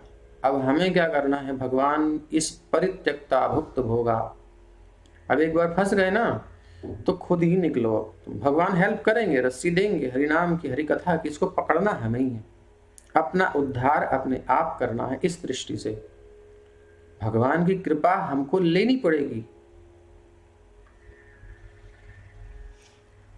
श्रीपाद भक्ति विनोद ठाकुर कहते हैं, जीव जागो गौर चंद्र बोले, कौतो निद्रा जाओ माया पिशाचीर कोले। अरे जीव जागो जागो जागो, गौर चंद्र बोल रहे हैं, पिशाची माया की गोद में कब तक सोते रहोगे? कौतो निद्रा जाओ माया पिशाचीर कोले। भौजीबो बोलिया इच्छे संसार भीतरे, तुम तो ये बोल करके आए थे कि मैं भजन करूंगा, ये बोल के आए थे भजन करूंगा, लेकिन अब भूल गए सब। अब याद करो किस लिए आए थे। भजीबो बोलिया इच्छे संसार भीतरे, भूलिया द्रोहिलो तुम्हें अविद्या भरे, लेकिन यहां आकर के अविद्या में पढ़कर भूल गए। तो अब क्या करें? बोले एक टैबलेट लेके आए हैं, एक औषधि लेके आए हैं महाप्रभु, तुम्हारी इस अविद्या को नष्ट करने के लिए, तुम्हारा कंफ्यूजन दूर करने के लिए, कि तुम कौन हो, तुम्हें जनाने के लिए। तो क्या है? एनेछि औषधि माया नाशी बार लागी, हरि नाम महामंत्र लो तुम्ही मागी। एक औषधि लेके आए हैं श्री चैतन्य महाप्रभु। एनेछि औषधि माया नाशी बार लागी, हरि नाम महामंत्र लव तुम्ही मांगी। हरि नाम महामंत्र को तुम मांग लो, लव तुम्ही मांगी, हरि नाम महामंत्र। तो क्या करना है? यहां पर कह रहे हैं लव तुम्ही मांगी, तुम हरि नाम को ले लो, मांग लो उनसे, आग्रह दिखाना पड़ेगा। अब ये थोड़ी बार बार कहते रहेंगे कि आपको भी भैया ऐसे करो ऐसे करो, प्रश्न को उत्तर दो, चिंतन करो, मनन करो। भैया एक लिमिट तक कह सकते हैं, उसके बाद कहना फिर ऑड हो जाता है, फिर बुरा भी लगता है, हमें भी लगेगा, आपको भी लगेगा। अब फिर उसके बाद फिर जिसको चलना है वो चलेगा, नहीं चलना है नहीं चलेगा, ठीक है। भक्तिनाथ ठाकुर भी कह रहे हैं, हरि नाम महामंत्र लो तुम्ही मांगी। भक्तिनाथ ठाकुर कह, मानो कि पिताजी कहें बेटा ऐसे करना चाहिए, खुद ना करें, तो फिर बेटा कहता है कि आप तो कर नहीं रहे हो, मुझसे कह रहे हो। जबकि पिताजी कर चुके हैं, लेकिन उस बच्चे को दिखाने के लिए उनको करना पड़ता है, क्या करें, उसकी बुद्धि नहीं है ना इतनी। तो फिर क्या करते हैं? भक्तिनाथ ठाकुर कहते हैं कि मैंने भी हरि नाम ले लिया है। भक्ति विनोद प्रभु चरणे पढ़िया, मैंने महाप्रभु के चरणों में पढ़ के शई हरि नाम मंत्र लो मागिया, उसी हरि नाम महामंत्र को मैंने ले लिया है। हे जीवो आप भी ले लो। तो इस प्रकार मैच्योर बनना है, हमें खुद प्रयास करना है, खुद आगे बढ़ना है, तभी हम समझ पाएंगे, अदरवाइज नहीं। ये एक रहस्य है जिसे कि हमें समझना है। तो भक्ति की जिम्मेदारी हमारी अपनी है, स्वयं की है, किसी की नहीं है। सुबह उठना है तो हमारा इनिशिएटिव है, किसी का नहीं है, हमें लेना पड़ेगा जिम्मेदारी। जिम्मेदारी दी नहीं जाती है, जिम्मेदारी ली जाती है। मुझे करना है ये काम, ये संकल्प अंदर से आना चाहिए। जब तक ऐसा नहीं है, माँ कब तक बच्चे को उठाती है? जब तक बड़ा नहीं हो जाता। बड़ा हो गया तो ये थोड़ी हमेशा जगाती रहेगी। जागना अपने आप भी आना चाहिए। तो यही बात है। तो यद गत्वा न निवर्ते, तो जब मैच्योर हो जाता है भक्त, भुक्त भोगा परित्यक्ता, इसीलिए भगवान एंटर नहीं करते, कुछ प्रयास नहीं करते ज्यादा। जब वो कुछ करना चाहता है तब हेल्प करते हैं, ताकि मैच्योर बने। यद गत्वा न निवर्तेत योगी लिंगाद विनिर्गमे, और नहीं तो फिर उसको ले जाकर के रख देंगे तो फिर माया अपहरण करके ले जाएगी, तो चलता ही रहेगा। तो मैच्योर हो जाओ, ये समझ लो कि भगवान के चरणों को छोड़ करके और कोई जगह ही नहीं है। और जब वो समझ जाता है तब फिर कोई टेंशन नहीं होती। फिर कहता है तेरे दर को छोड़ कर, तेरे दर को छोड़ मैं जाऊं कहाँ किधर, मेरो कोई नहीं राधिके भानुकुंवर। हे राधा श्याम सुंदर, आपको छोड़ करके मेरा कोई है ही नहीं। उसे रियलाइजेशन हो जाता है कि भगवान के सिवा कुछ है ही नहीं। और जैसे ही हमने कृष्ण को छोड़ करके कुछ भी सोचा, वही माया है।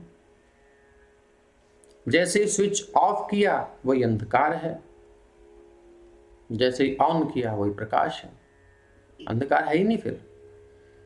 बस इतनी सी बात है, समझ में आ जाता है। वो स्विच ऑफ करता ही नहीं है, कभी भी एक क्षण को भी भगवान को भूलता नहीं है। और इतना इतना इतना प्रगाढ़ स्नेह होता है कि आगे भागवत के एकादश दशम स्कंद में आप वर्णन सुनेंगे कि भगवान की चिंतन को छोड़ करके कोई कहे कि भाई तुझे त्रिलोकी की संपत्ति में दे रहा हूँ, त्रिलोकी की संपत्ति, और तेरे नाम में कर रहा हूँ, पूरी फुल पावरफुल एक्सेस दे रहा हूँ तुझे, चल कुछ क्षण के लिए भगवान को भूल जा। वो सब त्याग देगा लेकिन भूलेगा नहीं, क्योंकि जानता है स्विच ऑफ किया तुरंत लाइट गई, और लाइट गई तो धड़ाधड़ थप्पड़ पड़ने हैं। कौन मार रहा है पता भी नहीं चलेगा, अंधेरे में क्या दिखेगा। तो माया यही करती है। माया, हम आपस में एक दूसरे से लड़ते रहते हैं, दूसरे को दोषी बनाते रहते हैं और कर्म को फलों को भोगते रहते हैं, पर वास्तव में को न काऊ सुख दुख कर दाता, निजकृत कर्म भोग सब भ्राता। ऐसी माया की चाल है। तो स्विच ऑफ करना ही नहीं, भगवान को स्विच ऑफ करना मतलब एक क्षण को भी भगवान को भूलना ही नहीं। ऐसा संकल्प मुक्त जीव का होता है। बस कंटिन्यूटी, निरंतरता, निरंतर याद रखिए, बस यही एक रूल है। अगर ये बन गया तो हम मुक्त हैं, या नहीं बना तो उतने डंडे पड़ने हैं माया के। अगला श्लोक 30वां। यदा न योगोपचिता सुचेतो माया सुसिद्धस्य विषज्यतेंग, अनन्य हेतुष्वथ में गति स्याद, आत्यंतिकी यत्र न मृत्युभासः। अब कह रहे हैं भगवान, जब सिद्ध योगी का ध्यान योग शक्ति की गौण वस्तुओं की ओर जब योग करता है तो कुछ उसको ऐश्वर्य मिलता है, योग की सिद्धियां आती हैं पहले। लेकिन जब योगोपचिता सुचेतो माया सुसिद्धस्य विषज्यतेंग, जब वो उन सिद्धियों से आकर्षित नहीं होता, अर्थात भक्ति में जब हम आगे बढ़ते हैं तो हमारी लाइफ थोड़ी इजी होने लगती है। कभी ऐसा भी हो जाता है, कभी कभी लोग सम्मान भी बहुत करते हैं तो हमारे अंदर अहंकार बढ़ने लगता है कि तुम भगत हो गए हैं। तो इन सब से बचना चाहिए। कुछ भी आ रहा है वो भगवान की कृपा से आ रहा है, उन्हीं के लिए आ रहा है। तुरंत गुरु महाराज को, भगवान को, परंपरा को समर्पित कर देना का प्रयास करना चाहिए। जो कुछ है वो मेरे पास कृष्ण का है, याद रखना पड़ेगा। नहीं तो अगर आकृष्ट हो गया, काम इजी हो रहे हैं, काम ना करी और काम बन गया, ऐसी सिद्धि भी हो जाती है कई बार कि हमने इच्छा करी और काम हो गया, भगवान ने बड़ी कृपा करी, तो फिर वो वहीं अटक जाएगा, आगे नहीं जा पाएगा, क्योंकि माया ने उसको ठग लिया, वो अटक गया, भोगा जैसे ही वैसे ही फंसा। तो जब ध्यान योग शक्ति की गौण वस्तुओं की तरफ, जो बहिरंगा शक्ति के ही प्राकट्य हैं, आकृष्ट नहीं होता, यानी किसी भी ऐश्वर्य संसार के आकृष्ट नहीं होता। वो कब आकृष्ट होता? जब अंदर कहीं छुपी हुई इच्छाएं होती हैं। हमारे अंदर तो इच्छाएं हैं ही, जब छुपी हुई इच्छाएं होती हैं तो वो आकृष्ट हो जाता है। अरे बहुत समय से मैं सोच रहा था, इसे मैंने कभी कब से मिला नहीं था, अरे मिला है, चलो ले लेते। नहीं, अब नहीं खींचना है। तो जब तक खींच रहे हैं हम आगे नहीं जा पाएंगे, गाड़ी वहीं रुक जाएगी, प्लेन वहीं रुक जाएगा। कैसे रुक जाएगा? बोले ऐसे, जैसे हनुमान जी हनुमान जी जब सियाजू की सुधि लेने के लिए गए, सियाजू की खबर लेने गए, श्री किशोरी जी की यानी जानकी जी की, श्री राम जी की सेवा में, तो क्या देखते हैं, आगे जाकर के देखते हैं कि एक सिंहिका नाम की राक्षसी है समुद्र के बीच में। वो हनुमान जी ऊपर से जा रहे हैं और नीचे जल के अंदर राक्षसी है समुद्र। और क्या करती थी, आकाश में कोई भी जीव जा रहा होता था, उसकी परछाई नीचे पड़ती थी तो परछाई को वो पकड़ लेती थी। पता नहीं कैसी पावर थी उसके पास, कौन सी साइंस थी। ये सब प्रकृति के तत्वों की बहुत बड़े विज्ञान थे असुरों के पास भी। छाया को वो ग्रास बिल्कुल पकड़ लेती थी और वो गहई छां को गहन कर लेती थी तो सही सक न उड़ाई, तो वो आकाश में उड़ नहीं पाता था, आगे वो वहीं रुक जाता, स्टन्ड, बिल्कुल जम जाता था, फ्रीज हो जाता था, आगे जा ही नहीं पाता था। हनुमान जी कह रहे क्या हो गया, मेरी गति कुंठित क्यों हो गई, कोई दिख भी नहीं रहा कहाँ है क्या है। गह छाह सक सोना उड़ाई, यही विधि सदा गगन चर खाई। और बस जब उड़ नहीं पाएगा पंछी धड़ाम से नीचे गिरेगा, वो खा जाती थी। तो सोई छल हनुमान कह कीन्हा, तो भैया ऐसे ही माया हमको पकड़ लेती है।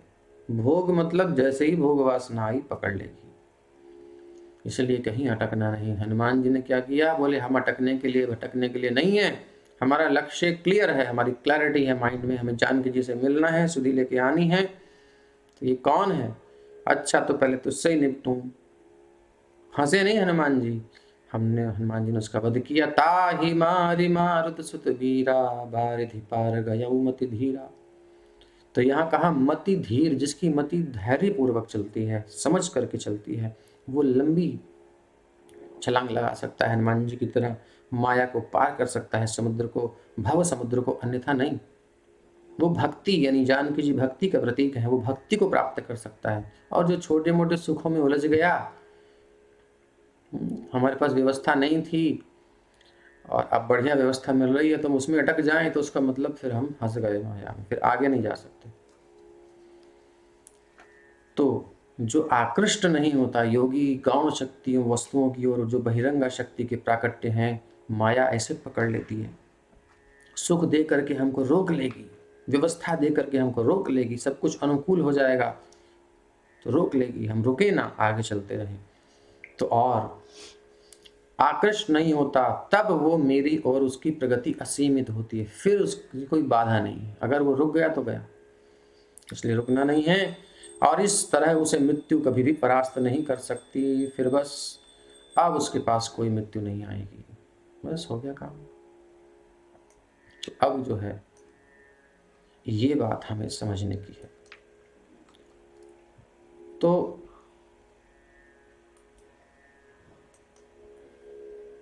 ये बात जब समझ में आ जाए तो हमें कहीं अटकना नहीं, भटकना नहीं। तो यहां तक हो गया 27वां अध्याय। अब जो है आता है 28वां अध्याय। ठीक है, तो 28वें अध्याय में क्या है इसको अब हम समझेंगे।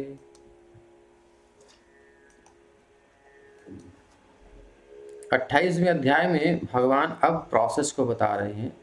ठीक है, हमने चेक लिस्ट बता दी है, ऐसे ऐसे करना चाहिए, वो करना चाहिए, लेकिन भैया ये करें कैसे, कैसे हम अपने प्लेन को आगे बढ़ाएं, कैसे अपने इस भक्ति के यान में जिसमें हम बैठे हैं इसको हम आगे बढ़ाएं, कहीं फंसे ना, सब कुछ ठीक ठाक रहे। तो प्रोसेस तो बताइए, साधना कैसे करनी है।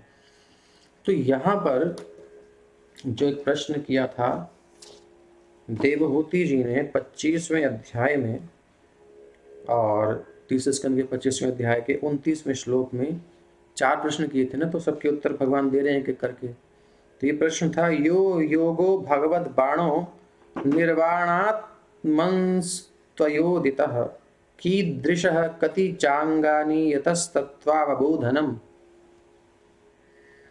जैसा आपने बताया कि योग पद्धति का उद्देश्य पूर्ण पुरुषोत्तम भगवान को प्राप्त करने और उस भौतिक अस्तित्व के पूरी तरह विनाश के लिए है, यानी हमारी मैटेरियल जितनी भी थिंकिंग प्रोसेस है, जो भी कुछ है, संसार भोग वासना सब, यानी इस भौतिक चेतना को बिल्कुल नष्ट करने के लिए, विनाश कर देने के लिए है योग का मतलब। कृपया मुझे उस योग पद्धति की प्रकृति बताएं। कल आपने रूमी का स्टेटमेंट सुना ही, ये सब कुछ खत्म करना पड़ेगा भगवान को चाहते हो तो उस उत्कृष्ट योग को यथार्थ रूप में कितनी विधियों से समझा जा सकता है, ये प्रश्न किया था। तो उसका उत्तर अब 28वें अध्याय में भगवान और स्पष्टता से दे रहे हैं। तो भगवान कह रहे हैं, भक्ति साधना के लिए कपिल के आदेश। ये देखो, यहाँ पर हमने बताया कि ये शुद्ध भक्ति की तो भगवान ने प्रशंसा कर दी। जो प्योर डिवोशन है वो बिल्कुल स्पष्ट है और वो बड़ी तीव्रता से जाने वाली है। लेकिन अगर कोई योग का भी पालन करता है तो योग में भी भक्ति का आश्रय लेना पड़ेगा, तभी पुट देना पड़ेगा, थोड़ा सा स्पर्श चाहिए, तभी वो आगे जा सकती है, ले जा सकता है। तो चीनी तो अपने आप में मीठी है ही है, लेकिन वो किसी वस्तु को मीठा करना हो तो थोड़ी चीनी उसमें डालनी पड़ती है। ऐसे ही भक्ति शुद्ध रूप से, भक्ति स्वतंत्र सकल गुण खानी सुमधुर है, सुसुखम है, लेकिन अगर किसी और पद्धति का पालन करो तो वो खाली नहीं चलेगी, उसमें भी कुछ ना कुछ हमको क्या करना पड़ेगा, भक्ति का एक पुट देना पड़ेगा थोड़ा सा। तो भगवान कह रहे हैं 28वें अध्याय का पहला श्लोक, श्री भगवानुवाच योगस्य लक्षणं वक्ष्ये सबीजस्य नृपात्मजे मनो येनैव विधिना प्रसन्नं याति सत्पथम। भगवान कहते हैं कि हे माता, नृप आत्मजे, नृपात्मजा हैं हमारी देवहूति जी, मनु महाराज की पुत्री हैं, इसलिए राजपुत्री। अब मैं आपको योग की विधि बताऊंगा। योगस्य लक्षणम वक्ष्ये, योग के जो लक्षण है उनको बताऊंगा कि योग के लक्षण क्या है, जिसका उद्देश्य क्या है। मनो येनैव विधिना प्रसन्नम याति सत्पथम, क्या है इसका उद्देश्य। मन को क्या करना है, केंद्रित करना है। अभी हम क्या कर रहे हैं, हम योग ही कर रहे हैं, भक्ति योग भी यही है। सब जगह से मन को बार बार हटा करके हम रोज भागवत पर केंद्रित करते हैं, फिर भटकता है दिन भर में, फिर भागवत पर केंद्रित करते हैं, फिर भटकता है, फिर भागवत पर केंद्रित करते हैं। ये है श्रीमद् भागवत मेडिटेशन, कृष्ण चेतना। योग का लक्ष्य है मन को बार बार अपने लक्ष्य पर लाना, केंद्र पर लाना, जो ऑलरेडी है, संपूर्ण सृष्टि का एक केंद्र है, वो है श्री कृष्ण। समस्त जीवात्माओं की सेवा के एक केंद्र है, वो है श्री कृष्ण। श्री कृष्ण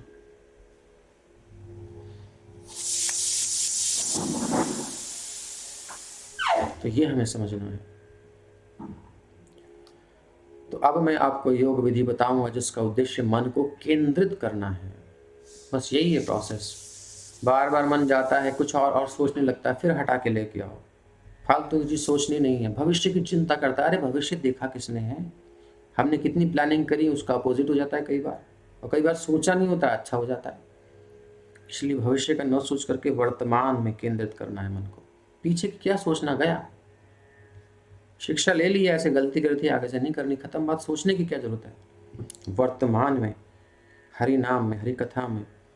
ये अगर हमने कर लिया तो इतनी बड़ी पावर है। कुछ लोग होते हैं कि जो लेक्चर होता है उसको फास्ट फॉरवर्ड करके सुनते हैं, या कुछ मतलब बड़ी तेजी से, मन उनका चंचल होता है ना, बहुत तेज से करना चाहते हैं।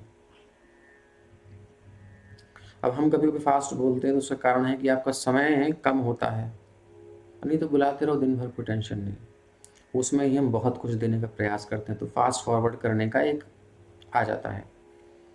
अदरवाइज मन बहुत चंचल होता है तो आदमी बहुत जल्दी मन भागता रहता है उसको, ये सब कुछ कर लूँ। यही रोग है। इसको एक जगह फोकस कर दें तो बहुत पावर है इस मन में। लेजर में बहुत पावर होती है, तो एक फोकस हो जाता है जब तो कथा में मन को फोकस कर देना है, कृष्ण नाम में मन को फोकस करना है। नाम जपें तो वही सुनाई दे, हरे कृष्ण कृष्ण कृष्ण हरे हरे, हरे राम राम राम हरे हरे। एक एक नाम स्पष्ट सुनाई दे हमें, मन उस पर टिके तब लाभ होगा। ये टिकेगा नहीं, भागेगा, क्योंकि यही भागना इसका जीना है। और टिक गया तो ये मर जाएगा, ये मर गया तो फिर हम जी जाएंगे, हमारा स्वरूप जागृत हो जाएगा और फिर कोई टेंशन ही नहीं है, सब टेंशन ही खत्म हो जाएंगी। मन स्थिर हो गया तो टेंशन खत्म। सारी टेंशन, सारी समस्याएं मन के चंचल होने के कारण है। मन लक्ष्य से विभ्रमित हो गया है, भटक गया है, यही समझना है।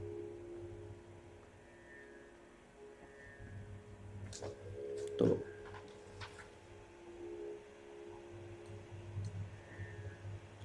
हरे कृष्ण कृष्ण कृष्ण हरे हरे, हरे राम राम राम हरे हरे।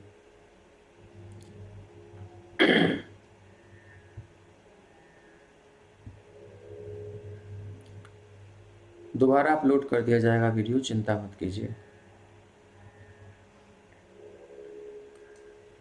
ये सुन लीजिए, इसके बाद दोबारा अपलोड कर देंगे।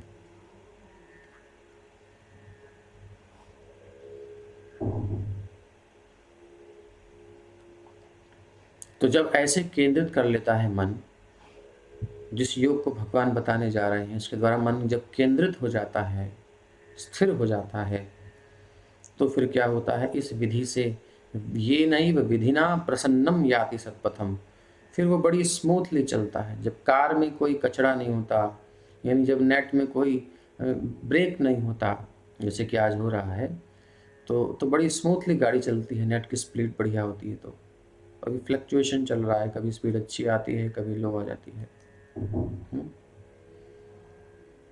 तो क्या होता है, यही होता है।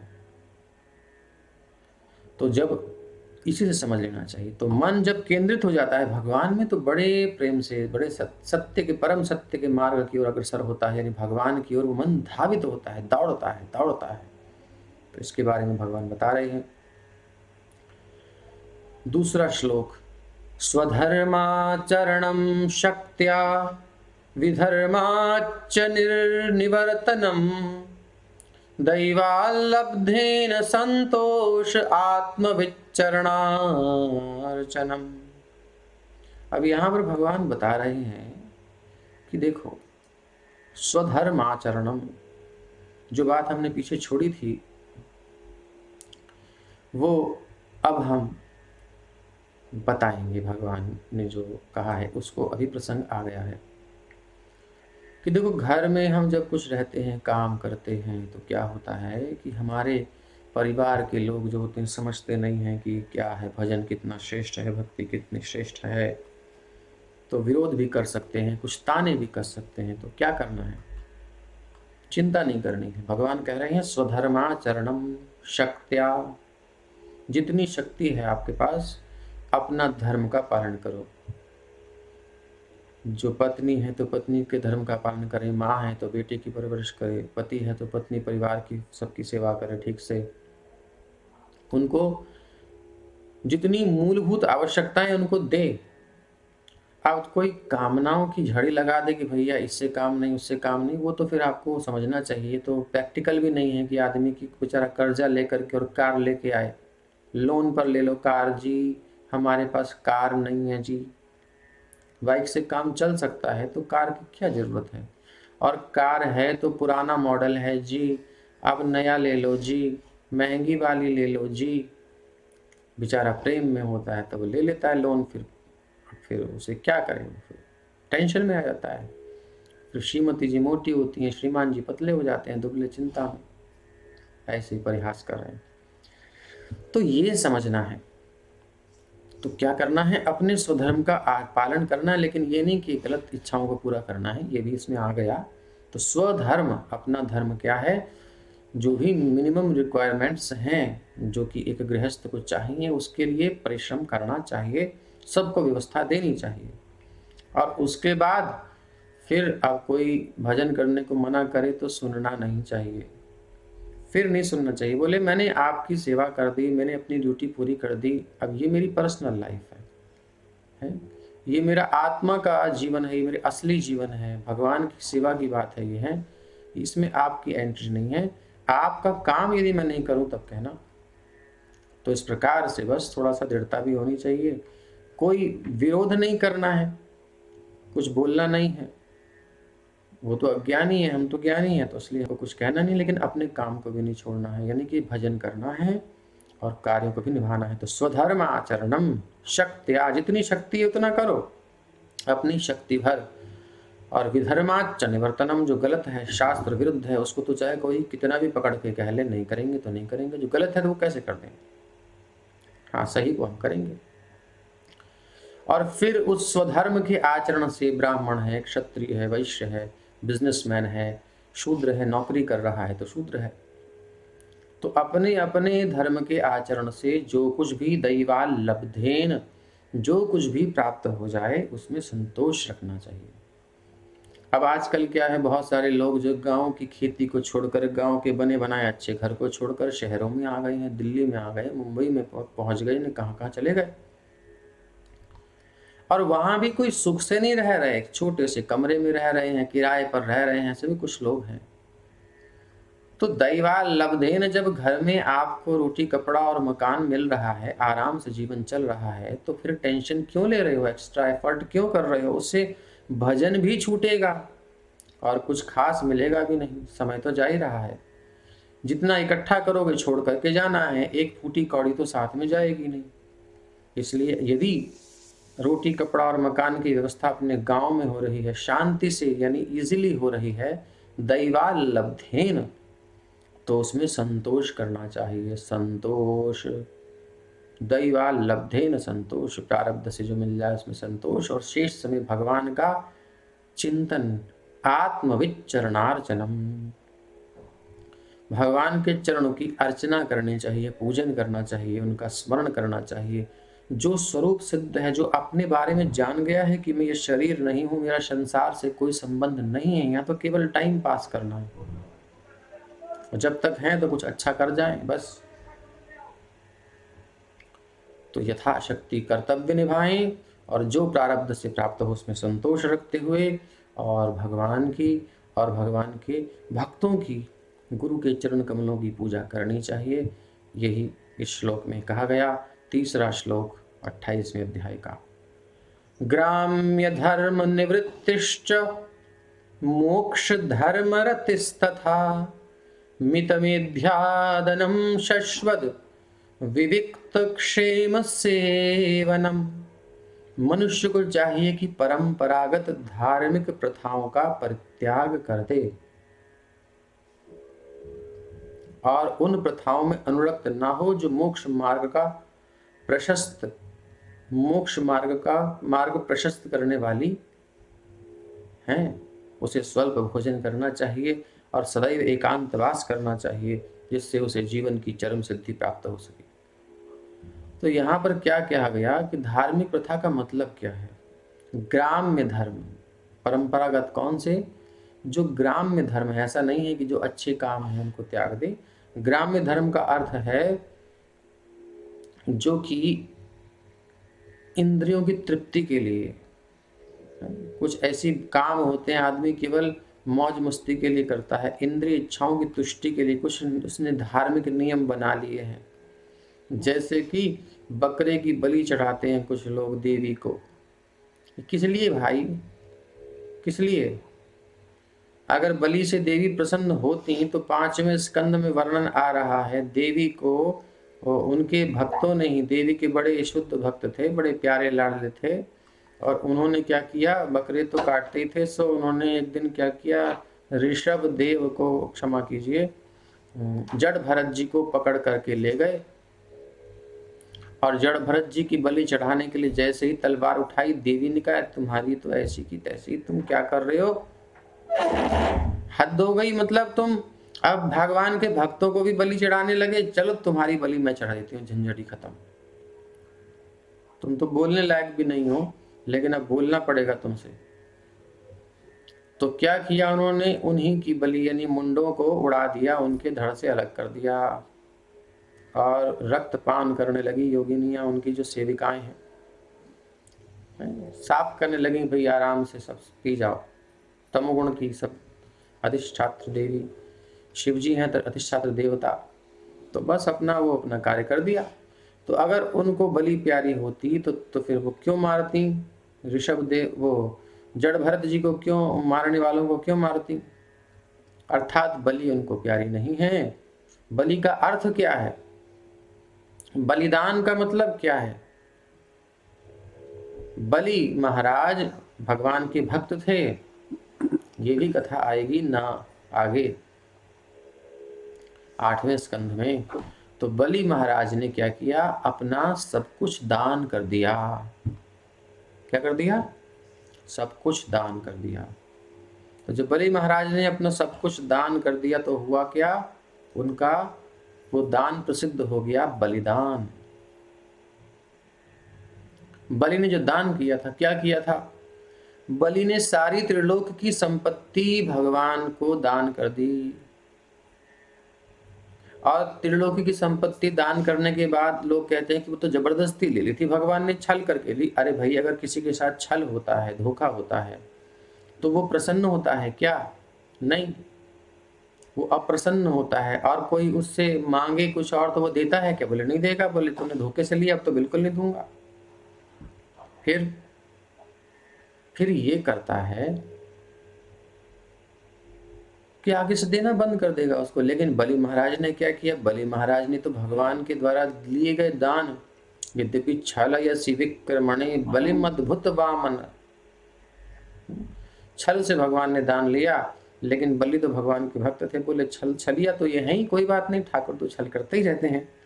गोपियों के साथ भी छल किया, सबके साथ, भक्तों के साथ, ये छलिया हैं, मतलब आनंद देते हैं भक्तों को। तो वो तो उनकी अंदर की बात थी, हम लोग उसको समझ नहीं पाए। पता कैसे चलेगा? पता ऐसे चला कि जब उन्होंने भगवान को अपना सर्व तो दे दिया था, सब कुछ तो दे दिया था, अब स्व को भी, अपने आप को भी दे दिया। तो सर्वस्व भगवान को दान कर दिया।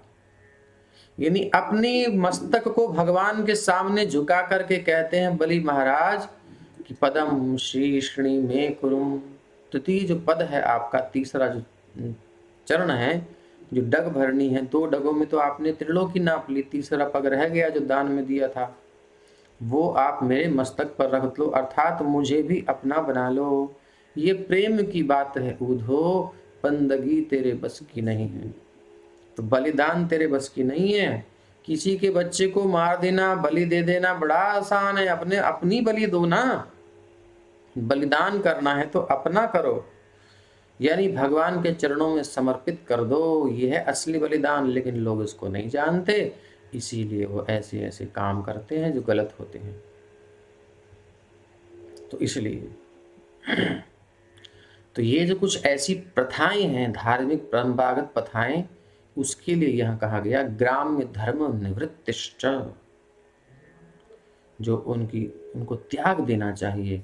और मोक्ष धर्म रतिस्तथा, भोग जिसके लक्ष्य है, अपनी इंद्र तृप्ति जिसका लक्ष्य है, जिसका मन के अनुसार चल रहे हैं, उसको त्याग कर, ऐसे धर्मों को, ऐसे कर्तव्यों को त्याग करके, और मोक्ष धर्म रतिस्तथा, मोक्ष धर्म में, यानी कि भगवान की ओर चलने में, संसार के भोगों से मुक्त होने में हमें चलना चाहिए, इस धर्म का पालन करना चाहिए। यही कर सकते हैं, इसी को कहते हैं मोक्ष धर्म। रतिस, तो ग्राम्य धर्म से निवृत्ति छोड़ना है, मोक्ष धर्म में रति करनी है, यानी श्री कृष्ण के अनुकूल जो ना हो उसको त्यागना है। प्रातिकूल्यस्य वर्जनम, और आनुकूल्यस्य संकल्पः, जो भगवान की प्रसन्नता का हेतु हो उसी को स्वीकार करना है। बस यही है शरणागति के लक्षण। मित मेध्यादनम शश्वत विविक्त क्षेम सेवनम। अब ये प्रोसेस है योग का, जो योगी हैं उनको ऐसा करना चाहिए, जो ऐसा नहीं करते वो योगी हो नहीं सकते, वो ढोंगी हैं। क्या करना चाहिए? मित मेध्यादनम, मित मतलब थोड़ा, शुद्ध, और भोजन करना चाहिए जो शुद्ध है, और थोड़ा, कितना खाना चाहिए? तो प्रभुपाद जी बता रहे हैं आयुर्वेद के अनुसार, एक योगी को, एक भोगी तो ठूस ठूस के खाएगा, लेकिन एक योगी को कितना लेना चाहिए? जो योग प्रोसेस फॉलो कर रहा है, एक तो शुद्ध सात्विक भोजन हो, फिर भगवान को भोग लगा करके ले, और फिर उसके बाद आधा पेट तो खाए और चौथाई हिस्सा जल के लिए छोड़ दे और चौथाई हिस्सा हवा के आने जाने के लिए छोड़ दे। अगर ऐसा वो कर ले तो फिर उसको रोग नहीं होगा, क्योंकि जो अग्नि है ना वो बुझेगी नहीं, अग्नि को एक्स्ट्रा बर्डन नहीं होगा, अग्नि रोगों को पचाती रहेगी साथ साथ। दोषान पचति शिखी, जो पेट की अग्नि है आयुर्वेद के अनुसार वो दोषों को पचाती है।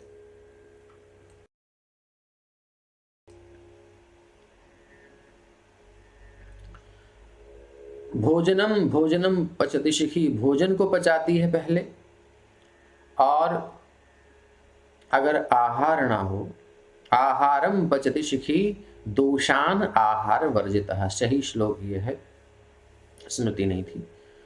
तो आहारम पचति शिखी, आहार को पचाती है भोजन, वो जो अग्नि है भोजन को पचाती है। और अगर भोजन का अभाव है, आहार का अभाव है, तो वो दोषों को पचाने लगती है। तो अगर अग्नि हमारी प्रज्वलित रहेगी पेट में तो हमारे रोग अपने आप नष्ट होते रहेंगे। इसलिए उपवास की व्यवस्था है, तो उसको उपवास करना चाहिए, कभी कभी स्वल्प भोजन करना चाहिए, उसे स्वल्प भोजन करना चाहिए और एकांत वास करना चाहिए। उसके जीवन में एक ही अंत होना चाहिए, कोई भी बात आए और घुमा करके उसे कृष्ण तक पहुंच जाना चाहिए। जैसे संसार में कोई भी चिंतन करता है, कोई भी चर्चा करता है, तो जो उसके मन में होता है निकाल के वही बात बाद में लगता है, नहीं लगता बात की बात में। जो मन में होता है वो उसको अच्छा लगता है वही सामने रख देता है बार बार। इसलिए ऐसे जो एक रुचि वाले लोग होते हैं वो आपस में उनका एक ग्रुप बन जाता है। तो यही हमें देखना है कि हमारी रुचि कहाँ जा रही है, हम किस प्रकार की रुचि रखते हैं। तो एकांत मतलब एक ही जिसका अंत है, यानी भगवान श्री कृष्ण ही एकांत है वास्तव में। उनका नाम, उनका गुण, रूप, लीला, उनकी चर्चा, उसको सेंटर में रख करके हम ये कुछ भी करते हैं संसार में तो वो एकांत ही है। और उस चर्चा में जिनको रस मिलता है उनके साथ रहना भी एकांत ही है। दो कांत कब होते हैं? जब हम कृष्ण कांत को, राधा कांत को छोड़ करके किसी और को कांत बना लेते हैं, अपना प्रियतम बना लेते हैं, तो फिर वो दो कांत हो जाते हैं। और दो कांत, जिसके दो कान होते हैं, वो के इधर खींचता है उधर खींचता है, बेचारा कंफ्यूजन में रहता है। इसलिए एकांत होना चाहिए। ये तो हमने ऐसे परिहास में कह दिया। तो एकांत वासा झगड़ा ना झांसा, जिसके जीवन में एक लक्ष्य है उसे कोई झंझट नहीं होता, जिसके जीवन में कई लक्ष्य हैं उसको झंझट होता है। और लक्ष्य वास्तव में देखें तो सबका एक ही होना चाहिए, वो है श्री कृष्ण, क्योंकि सब यही खोज रहे हैं। इसको हम पहले के प्रवचनों में समझ चुके हैं, पहले के वीडियोस में, कि सबके अंदर आनंद की चाह है, अनंत आनंद चाहते हैं, इसलिए सबका एक ही अंत है। सब के सब ज्ञान चाहते हैं, अनंत ज्ञान, फुल ऑफ नॉलेज। तो संपूर्ण ज्ञान भगवान है, भगवान ज्ञान स्वरूप है श्री कृष्ण। और हम सब चाहते हैं अमरत्व, हम मरना नहीं चाहते। और भगवान नित्य हैं, नित्यो नित्यानाम चेतनश्चेतनानाम, उनकी नित्यता से हमारी नित्यता है, उनके नित्यत्व से उन पर हम डिपेंड हैं। इसलिए हमारा नित्यत्व तब है जब हम उन पर निर्भर हो जाएं। तो यही हमारा अंत, एकांत भगवान ही है। हम सब उन्हीं को चाह रहे हैं, इसलिए उन्हीं में वास करना चाहिए। एकांत वास मतलब श्री कृष्ण के चरणों में वास, उनकी कथा में वास। मन, हमारा वास कहाँ होता है? जहाँ हमारा मन होता है। तो अगर हम हर समय खाते पीते, चलते फिरते, उठते बैठते श्री कृष्ण का चिंतन करते हैं तो हम एकांतवास कर रहे हैं। फिर चाहे हम मॉल्स में जाएं, क्राउड में जाएं, फ्लाइट में जाएं, या फिर एकांत में रहें, मतलब कमरे में अकेले रहें। नहीं तो व्यक्ति कुटिया में, गुफा में बंद हो करके भी सारी दुनिया में घूमता रहता है, क्योंकि उसका मन भटकता रहता है। इसलिए बाहर का एकांत नहीं, अंतःकरण का एकांत, यानी मन को कृष्ण में जब लगा दिया वही एकांत है। हरे कृष्ण कृष्ण कृष्ण हरे हरे, हरे राम राम राम हरे हरे, यही है एकांत। इससे क्या होगा इससे होगा शाश्वत विविक्त क्षेम सेवनम। शाश्वत जो है शाश्वत, उसको शांति चरम सिद्धि प्राप्त होगी जो नित्य होगी। यही इस श्लोक का तात्पर्य। अब है चौथा श्लोक। अहिंसा सत्यमस्तेयम यावदर्थ परिग्रह ब्रह्मचर्यं तपः शौचम स्वाध्यायः पुरुषार्चनम। आपने जो जो पॉइंट्स नोट करने चाहिए, हम क्या कर रहे हैं, साधना के जो बिंदु हैं, जो सिंसियर हैं, वही नोट करेंगे और उस पर चलने का प्रयास करेंगे। इनको हमें अपनी एक कॉपी में नोट कर लेना चाहिए और बार बार देखना चाहिए कितना जीवन में आ गया। ये खाली ऐसे नहीं कि सुन ली और हो गई पूरी कथा, इससे कुछ खास लाभ नहीं होगा। असली लाभ जो आगे मिलने वाला है वो तभी मिलेगा जब हम इस पथ पर चलेंगे। उसको सामने तो रखें। अहिंसा सत्यमस्तेयम यावदर्थ परिग्रह ब्रह्मचर्यम तपः शौचम स्वाध्यायः पुरुषार्चनम। तो मनुष्य को क्या चाहिए कि अहिंसा तथा सत्य का आचरण करे। हिंसा क्या है? जीवों पर अननुग्रह कारक व्यापार का नाम हिंसा है। अनुग्रह कारक, अनुग्रह मतलब उस पर कृपा, उस पर दया, और जो दया ना करे वो है हिंसा। तो अननुग्रह कारक कार्य क्या है? अनुग्रह क्या है? जब किसी को हम कष्ट दें तो सबसे बड़ा कष्ट ऑलरेडी संसार में मिल ही रहा है। जन्म का है, मृत्यु का है, बुढ़ापा है, रोग है। ये तो पहले सबको मिले ही हुए हैं प्रकृति में आने के कारण, संसार में भोगों में फंसने के कारण। और उसके अलावा उसके अंदर जब हम देखते हैं जा करके कि भाई रोग आदि व्याधि है, उसका टेम्परेरी इलाज करते हैं, तो वो हम एक सुपरफिशियल ऊपर से इलाज कर रहे हैं, गहराई से नहीं, उसका जड़ नहीं नष्ट कर रहे, जड़ को पकड़ना है। तो असली हिंसा, अहिंसा क्या है? अहिंसा ये है कि उसको भगवान से जोड़ देना, उसके स्वरूप का ज्ञान कराने में उसकी सहायता करना, उसको जन्म मृत्यु के चक्र से निकलने में सहायता करना। इससे बड़ी कोई अहिंसा नहीं है। इसलिए भगवान की भक्ति का प्रचार करना अथवा जो प्रचार कर रहे हैं उनका सहयोग करना, भगवान के संदेश को सब जीवों तक पहुंचाने में, शेयर करने में सहायता करना, ये जो है अहिंसा है। सत्यम, सत्य का पालन करना चाहिए, सत्य का आचरण करना चाहिए। सत्य तो परम सत्य भगवान श्री कृष्ण है ही। सत्यम परम धीमहि कह करके श्रीमद् भागवत के प्रथम श्लोक में ही यह बात बता दी गई है। सत्यम अस्तेयम, चोरी से बचना चाहिए। देखो जो कुछ भी संपत्ति है वो भगवान श्री कृष्ण की है। अहम सर्वस्य प्रभवो मत्तः सर्वम प्रवर्तते कहकर भगवान गीता में भी इंगित करते हैं।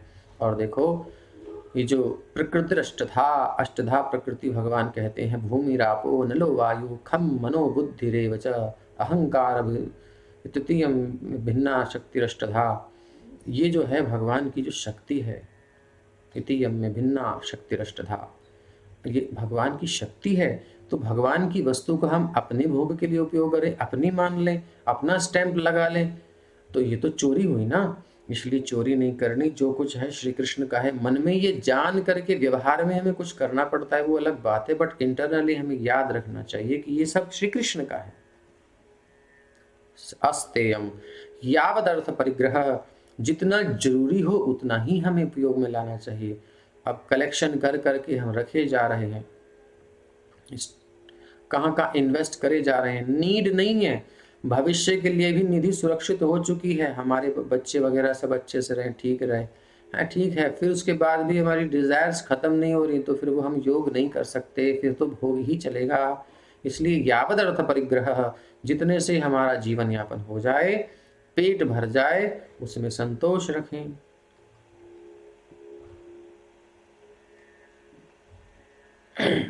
उसमें संतोष रखें, बस इतना करना है। यावद अर्थ परिग्रह, जितनी आवश्यकता है उससे संतोष रहे। और ब्रह्मचर्यम, ब्रह्मचर्य का पालन करे। योगी को ब्रह्मचर्य का पालन करना आवश्यक है, जिसकी चर्चा भी हमने की थी। तपस्या करनी चाहिए। तपस्या क्या है? भगवान की भक्ति में लगने पर, भोगों को त्यागने पर हृदय में एक टीस उठती है, एक जलन होती है, एक इच्छा होती है यार कर लेते हैं ना, क्या रखा है, कर लेते हैं ब्रह्मचर्य का पालन, कोई बात नहीं, एक आध बार चल जाता है। तो उसमें क्या होता है, सहना पड़ता है। इन मन के वेगों को सहना, इच्छाओं को रोकना, नहीं करनी गलत इच्छा कोई, यही तपस्या है। और उसके विपरीत भगवान के भजन में बैठना, मन बहुत चंचल हो रहा है लेकिन फिर भी बैठना, फिर भी लगाना, नई रुचि हो रही फिर भी करना, ये तपस्या है। जलना, तपना, इसको कहते हैं ताप। ये असली, इस ताप से क्या होगा, हमारी अशुद्धियां जलेंगी, हमारा अंतःकरण शुद्ध हो जाएगा। इस तप को करने से, भगवान की सेवा में लगने से और भोगों को न भोगने के ताप को सहने से, ये हमारा तप हो जाएगा, हम शुद्ध हो जाएंगे। शौचम, और जब ऐसे तपस्या करेंगे तो हृदय में शुद्धि प्रकट होगी, अंतःकरण शुद्ध हो जाएगा। शौचम, और शौचम का अर्थ ये भी है कि हम बाहर से शरीर को स्वच्छ रखें, स्वस्थ रखें, और अंतःकरण में भगवान को छोड़कर कुछ और न सोचें, क्योंकि भगवान को छोड़कर जो भी सोचते हैं वो अशौच हो जाता है, वो गंदा हो जाता है। अंतःकरण भगवान को भूलने से ही तो गंदा हुआ, स्विच ऑफ करने से ही तो अंधकार हुआ, जब लाइट गई तो। ऐसे ही प्रकाश रूपी कृष्ण सूर्य सम माया है अंधकार, जहाँ कृष्ण तहाँ नहीं मायार अधिकार। तो माया का अधिकार नहीं, जहाँ कृष्ण है। तो कृष्ण रूपी सूर्य को जीवन में रखें तो स्वच्छ रहेंगे, हम प्रकाशित रहेंगे, चमकते रहेंगे, और जैसे भगवान को भूलेंगे अंधकार आ जाएगा। तो स्वाध्याय, अब ये बात समझ में कब आएगी, जब हम रोज भागवत सुनेंगे, नित्यम भागवत सेवया, और सुन करके स्व अध्ययन, अपना अध्ययन करेंगे कि मैंने कितना अप्लाई किया, कितना चेंजेस आ रहे हैं लाइफ में, कुछ हो रहा है कि नहीं हो रहा, कैसे आएगा, ये होता है स्वाध्याय। पुरुषार्चनम, और भगवान की पूजन करना चाहिए, मंगल आरती, हो सके गृहस्थ हैं तो मंगल आरती भी करनी चाहिए, भगवान को भोग लगाना, संध्या आरती, जितना भी संभव हो भगवान का अर्चन, पुष्प भगवान को अर्पित करना, सुंदर अर्चन की विधि है। तो दीप दान करना, ये सब करना चाहिए भगवान के प्रति। ये अंगों का पालन करना चाहिए जो भगवान को प्राप्त करना चाहता है, योगी को भी। ये योग की पद्धति है, लेकिन कहाँ है, केवल फूं फा नाक भाव सिकोड़ करके बस हो गया आसन प्राणायाम, बस ये थोड़ी है योग, ये तो छोटा सा एक हिस्सा है। मौनम सदा सनजयः स्थैर्यं प्राणजयः शनैः प्रत्याहारश्चेन्द्रियाणां विषयान् मनसा हृदि। तो ये जो योग है ना, अष्टांग योग पतंजलि वाला, ये भी भक्ति का एक अंग है, भक्ति का एक अंश समझ लीजिए, क्योंकि इसमें भी लक्ष्य क्या है, भगवान विष्णु पर ध्यान एकाग्र करने के लिए पतंजलि कहते हैं, लेकिन रामदेव बाबा को बात पूरी बताते नहीं। थोड़ा उनका ध्यान बिजनेस में चला गया है। तो मौनम सदा सनजयः स्थैर्यं प्राणजयः शनैः प्रत्याहारश्चेन्द्रियाणां विषयान् मनसा हृदि। अब क्या चाहिए, मौन। मौन का मतलब क्या है, भगवान को छोड़कर कुछ और नहीं बोलना ही मौन है। रसना और न गही हों, इस रसना, इस वाणी से कुछ और नहीं बोलूंगा, जो बोलूंगा भगवान के गुणगान के लिए बोलूंगा। अथवा हम गृहस्थ में हैं, हम व्यापार में हैं, हम बिजनेस में, कहीं हमने दुकानदारी व्यवहार में है, तो जितना जरूरी है उतना ही बोलूंगा। अतिरिक्त समय बिल्कुल वेस्ट नहीं करना। वाणी को एनर्जी जाती है बोलने से, जो बोलते हैं ना, बोलने से शक्ति बहुत खर्च होती है। ये आप थोड़ा सर्च करेंगे तो पता चलेगा कि कितनी देर बोलने में कितनी एनर्जी चली जाती है। तो इसलिए सोच समझ के खर्च करना चाहिए, क्योंकि भगवान की संपत्ति है। तो कृष्ण के लिए हम बोलें। सदा सन जयः सत आसन जयः, एक सत आसन में रहना चाहिए। कोई न कोई तो आसन होना चाहिए, इसमें हम बैठ करके स्थिरता से भगवान का भजन कर सकें। सुख आसन, जैसे भी सुखपूर्वक बैठें, कोई सा एक आसन ले सकते हो। और सत आसन मतलब मन को भगवान के चरणों में बिठा देना, इसका सबसे बड़ा आसन है। अथवा आसन, आस, आस कहते हैं इच्छा को, किसी से आशा करना तो आसन, आस नहीं करना, ये भी एक आसन है जिसका भी आप पालन करें। स्थैर्यम, और स्थिरता होनी चाहिए। ये नहीं कि बस धोबी का कुत्ता घर का ना घाट का, इधर भी गए तो उधर भी नहीं मिला, उधर गए तो अरे भैया क्या हो रहा है, चलो ऐसा समझ लो। ये मन कभी इधर कभी उधर, कभी इधर कभी उधर, ऐसे व्यक्ति को कुछ नहीं मिलता जो 10 जगह भटकता है। मन स्थिर जब तक नहीं होता संसार में भी उसको कुछ नहीं मिलता। इसलिए स्थैर्यम, भगवान तो स्पेशली जब आप स्थिर हो जाओगे संकल्प पूर्वक तभी मिलेंगे। तो अपने साधना में दृढ़ता होनी चाहिए, स्थिरता होनी चाहिए, भटकना नहीं चाहिए बार बार।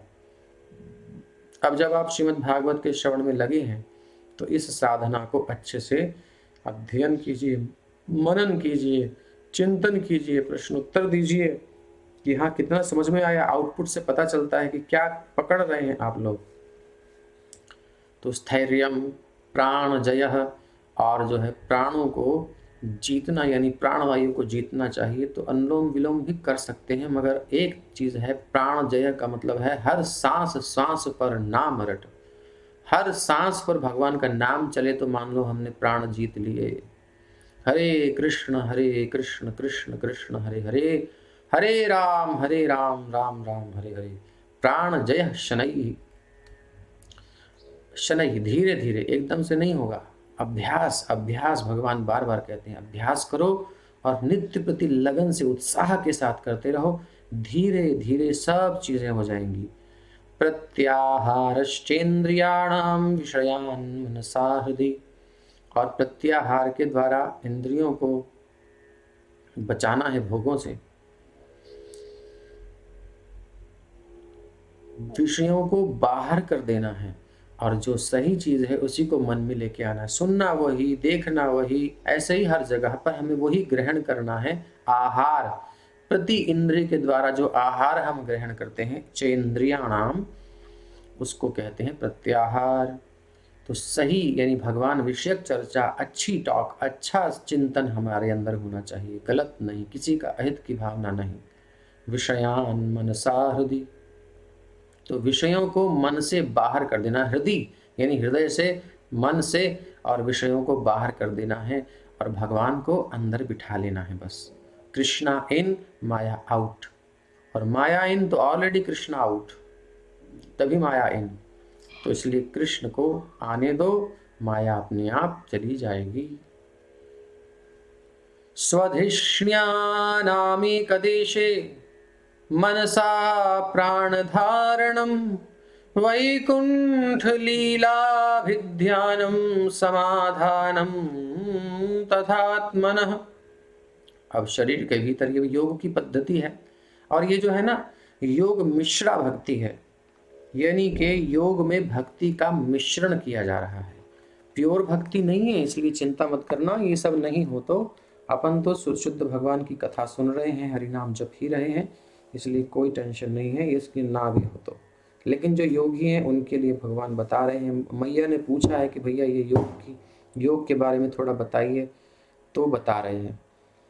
तो शरीर के भीतर 6 चक्रों में से किसी एक में प्राण तथा मन को स्थिर करना, और इस प्रकार से अपने मन को भगवान की दिव्य लीलाओं में केंद्रित करना समाधि या मन का समाधान कहलाता है। तो इसमें हमें 6 चक्र ज्यादा समझ में नहीं आए तो कोई बात नहीं, मन को स्थिर करना ये तो समझ में आ ही जाना चाहिए। किसी भी योग पद्धति में मन को तो स्थिर करना ही पड़ता है, और इस प्रकार अपने मन को भगवान की दिव्य लीलाओं में केंद्रित करना, तो हम वही कर रहे हैं मेडिटेशन। तो 6 चक्र वाला आप टेंशन मत लो, ये मन को केंद्रित करो भगवान की कथा में, जैसे हम भी प्रयास कर रहे हैं, आप भी कर रहे हैं, तो बस इसी में मन फोकस रहे पूरा। इतनी देर हमारी साधना चलती है, इसलिए इसको स्थिरता से बैठकर करने का प्रयास करना चाहिए। लाइव में कदाचित समय नहीं होता है, कुछ काम होते हैं आप लोगों के, तो कभी ऐसा समय निकाल करके दोबारा से इसको आप सुनिए। और मैं तो कहता हूँ डाउनलोड करके सुन लो, वहीं यूट्यूब में व्यवस्था होती है, तो कोई डिस्टर्बेंस भी नहीं होगा। और फ्लाइट मोड पे कर दो, एक टाइम अपना कर्तव्य निभा के, घर के काम करके, जो भी कुछ आपका है, एक समय निकाल के स्पेशली, और उस समय हम जो हैं स्थिरता से हेडफोन लगा लीजिए, चाहे जैसे भी लगता है, ईजी लगता है, और उस समय का समय केवल भगवान की कथा में पूरा मन एकाग्र होकर के, नींद ना आए, नींद आ जाएगी तो गड़बड़ हो जाएगी, तो केंद्रित करना, भगवान की दिव्य लीलाओं में केंद्रित करना। अब लीलाएं आगे आएंगी आएंगी, चली रही हैं। तो समाधि या मन का समाधान कहलाता है, इसी को समाधि कहते हैं। जब मन स्थिर हो जाता है भगवान की लीला में, भगवान के नाम में, हरे कृष्ण कृष्ण कृष्ण हरे हरे, हरे राम राम राम हरे हरे। एतैरन्यैश्च पथिभिर्मनोदुष्टमसत्पथं बुद्ध्या युञ्जीत शनकैर्जितप्राणो ह्यतन्द्रितः। तो एतैर अन्यैश्च पथिभिर, तो ये जो प्रोसेस बताया है इस विधि से अथवा अन्य किसी विधि से, कोई सही विधि हो, तो एतैर अन्यैश्च, किसी भी विधि से हो, करना क्या है, मनोदुष्टमसत पथम, जो मन है, जो दुष्ट मन है, और असत पथ, यानी असत पथ क्या है, आपको पीछे कल के वीडियो में आपने सुना था, कृष्ण को छोड़कर जहां कहीं असत पथ पर, माया में, संसार में, भोग में मन लग गया, तो वो असत पथ पर है। किसी से भी अटैचमेंट हमारा है, हमारा हृदय जुड़ा हुआ है, तो वो असत पथ है। हृदय तो भगवान को समर्पित करने के लिए है, प्रेम तो भगवान के लिए है, प्रेम मैत्री, प्रेम भगवान से करना है, भक्तों से मित्रता करनी है, जो भक्त हैं, जो हिंसक नहीं, और कृपा करनी है जो बेचारे अज्ञान में पड़े हुए, उनको पता नहीं है जीवन का लक्ष्य क्या है, और उपेक्षा उन लोगों की करनी है जो बिल्कुल किसी काम के नहीं है, बिगाड़ने वाले हैं, उनसे तो बिल्कुल उपेक्षा कर दो, उनकी निंदा भी नहीं करनी, उनका गुण भी नहीं गाना, कुछ नहीं करना, उनसे तो बात ही नहीं करनी। तो ये व्यवहार की बातें हैं। भगवान से प्रेम भगवान से करना है, सबसे नहीं करना, प्रेम भगवान से। हाँ, फ्रेंडशिप कर ली उनसे, व्यवहार में सब बातें चलती हैं, वो चलेगा, लेकिन प्रेम तो केवल ठाकुर से करना है। तो असत पथम, जो असत पथ पर ये मन लगा हुआ है, अब सत पथ पर लाना है, भगवान के चरणों में लगाना है मन को। यही है योग की पद्धति का लक्ष्य। बुद्ध्या युञ्जीत शनकैर्जित प्राणो यतन्द्रतः, बुद्धि के द्वारा जीत ले शनकई, और प्राणों को जीत ले, बुद्धि को जीत ले। तो भोग से बार बार मन आकृष्ट होता है, बार बार इच्छा करती है, यार ऐसा कर लेते हैं, वैसा कर लेते हैं, पुरानी पुरानी इच्छाएं हैं, हमने किए हुए हैं काम गंदे, तो याद आ जाते हैं। तो नहीं करना है, वश में लाना है मन को। चंचल मन को तू समझा ले, राम नाम की लगन लगा ले, बस यही करना है बार बार, इसी को अभ्यास कहते हैं। और इस तरह अपने आप को भगवान के चिंतन में स्थिर करना चाहिए, प्राण वायु को स्थिर करके। तो योग पद्धति में प्राण वायु को स्थिर करना होता है, और प्राण वायु स्थिर होते ही मन स्थिर होने लगता है, क्योंकि मन और प्राण का संबंध है, इसलिए कनेक्शन है, इंटरकनेक्ट हो जाता है, इंटरैक्ट करता है आपस में। अगर प्राण स्थिर हो जाएंगे तो मन भी स्थिर हो जाएगा, क्योंकि मन तक पहुंच नहीं है, प्राण तक हमारी पहले पहुंच है, इसलिए प्राणों को योगी निर्दिष्ट करके, स्थिर करके मन को भी स्थिर कर लेता है। और भक्त क्या करता है, भक्त भगवान का जागे जपे मुरार, भगवान का भजन करता है, महामंत्र पर ध्यान केंद्रित करता है। सुंदर सुंदर लीलाएं होती हैं ठाकुर जी की, आगे आएंगी, तो उन लीलाओं की भूमिका तैयार हो रही है। ये सब 9 स्कंधों में, 10वें स्कंध में जो ठाकुर जी की मधुर लीलाएं आएंगी, उसमें तो पूरा डूब जाना है, तो उसकी ये भूमिका है। तो चंचल मन को भगवान की लीलाओं में, चिंतन में, सुनने में रस लेना है, उसमें स्थिर कर देना है, और कहीं ना जाए, ना जा कहीं, अब ना जा कृष्ण के सिवा, ऐसा मन को कहना है।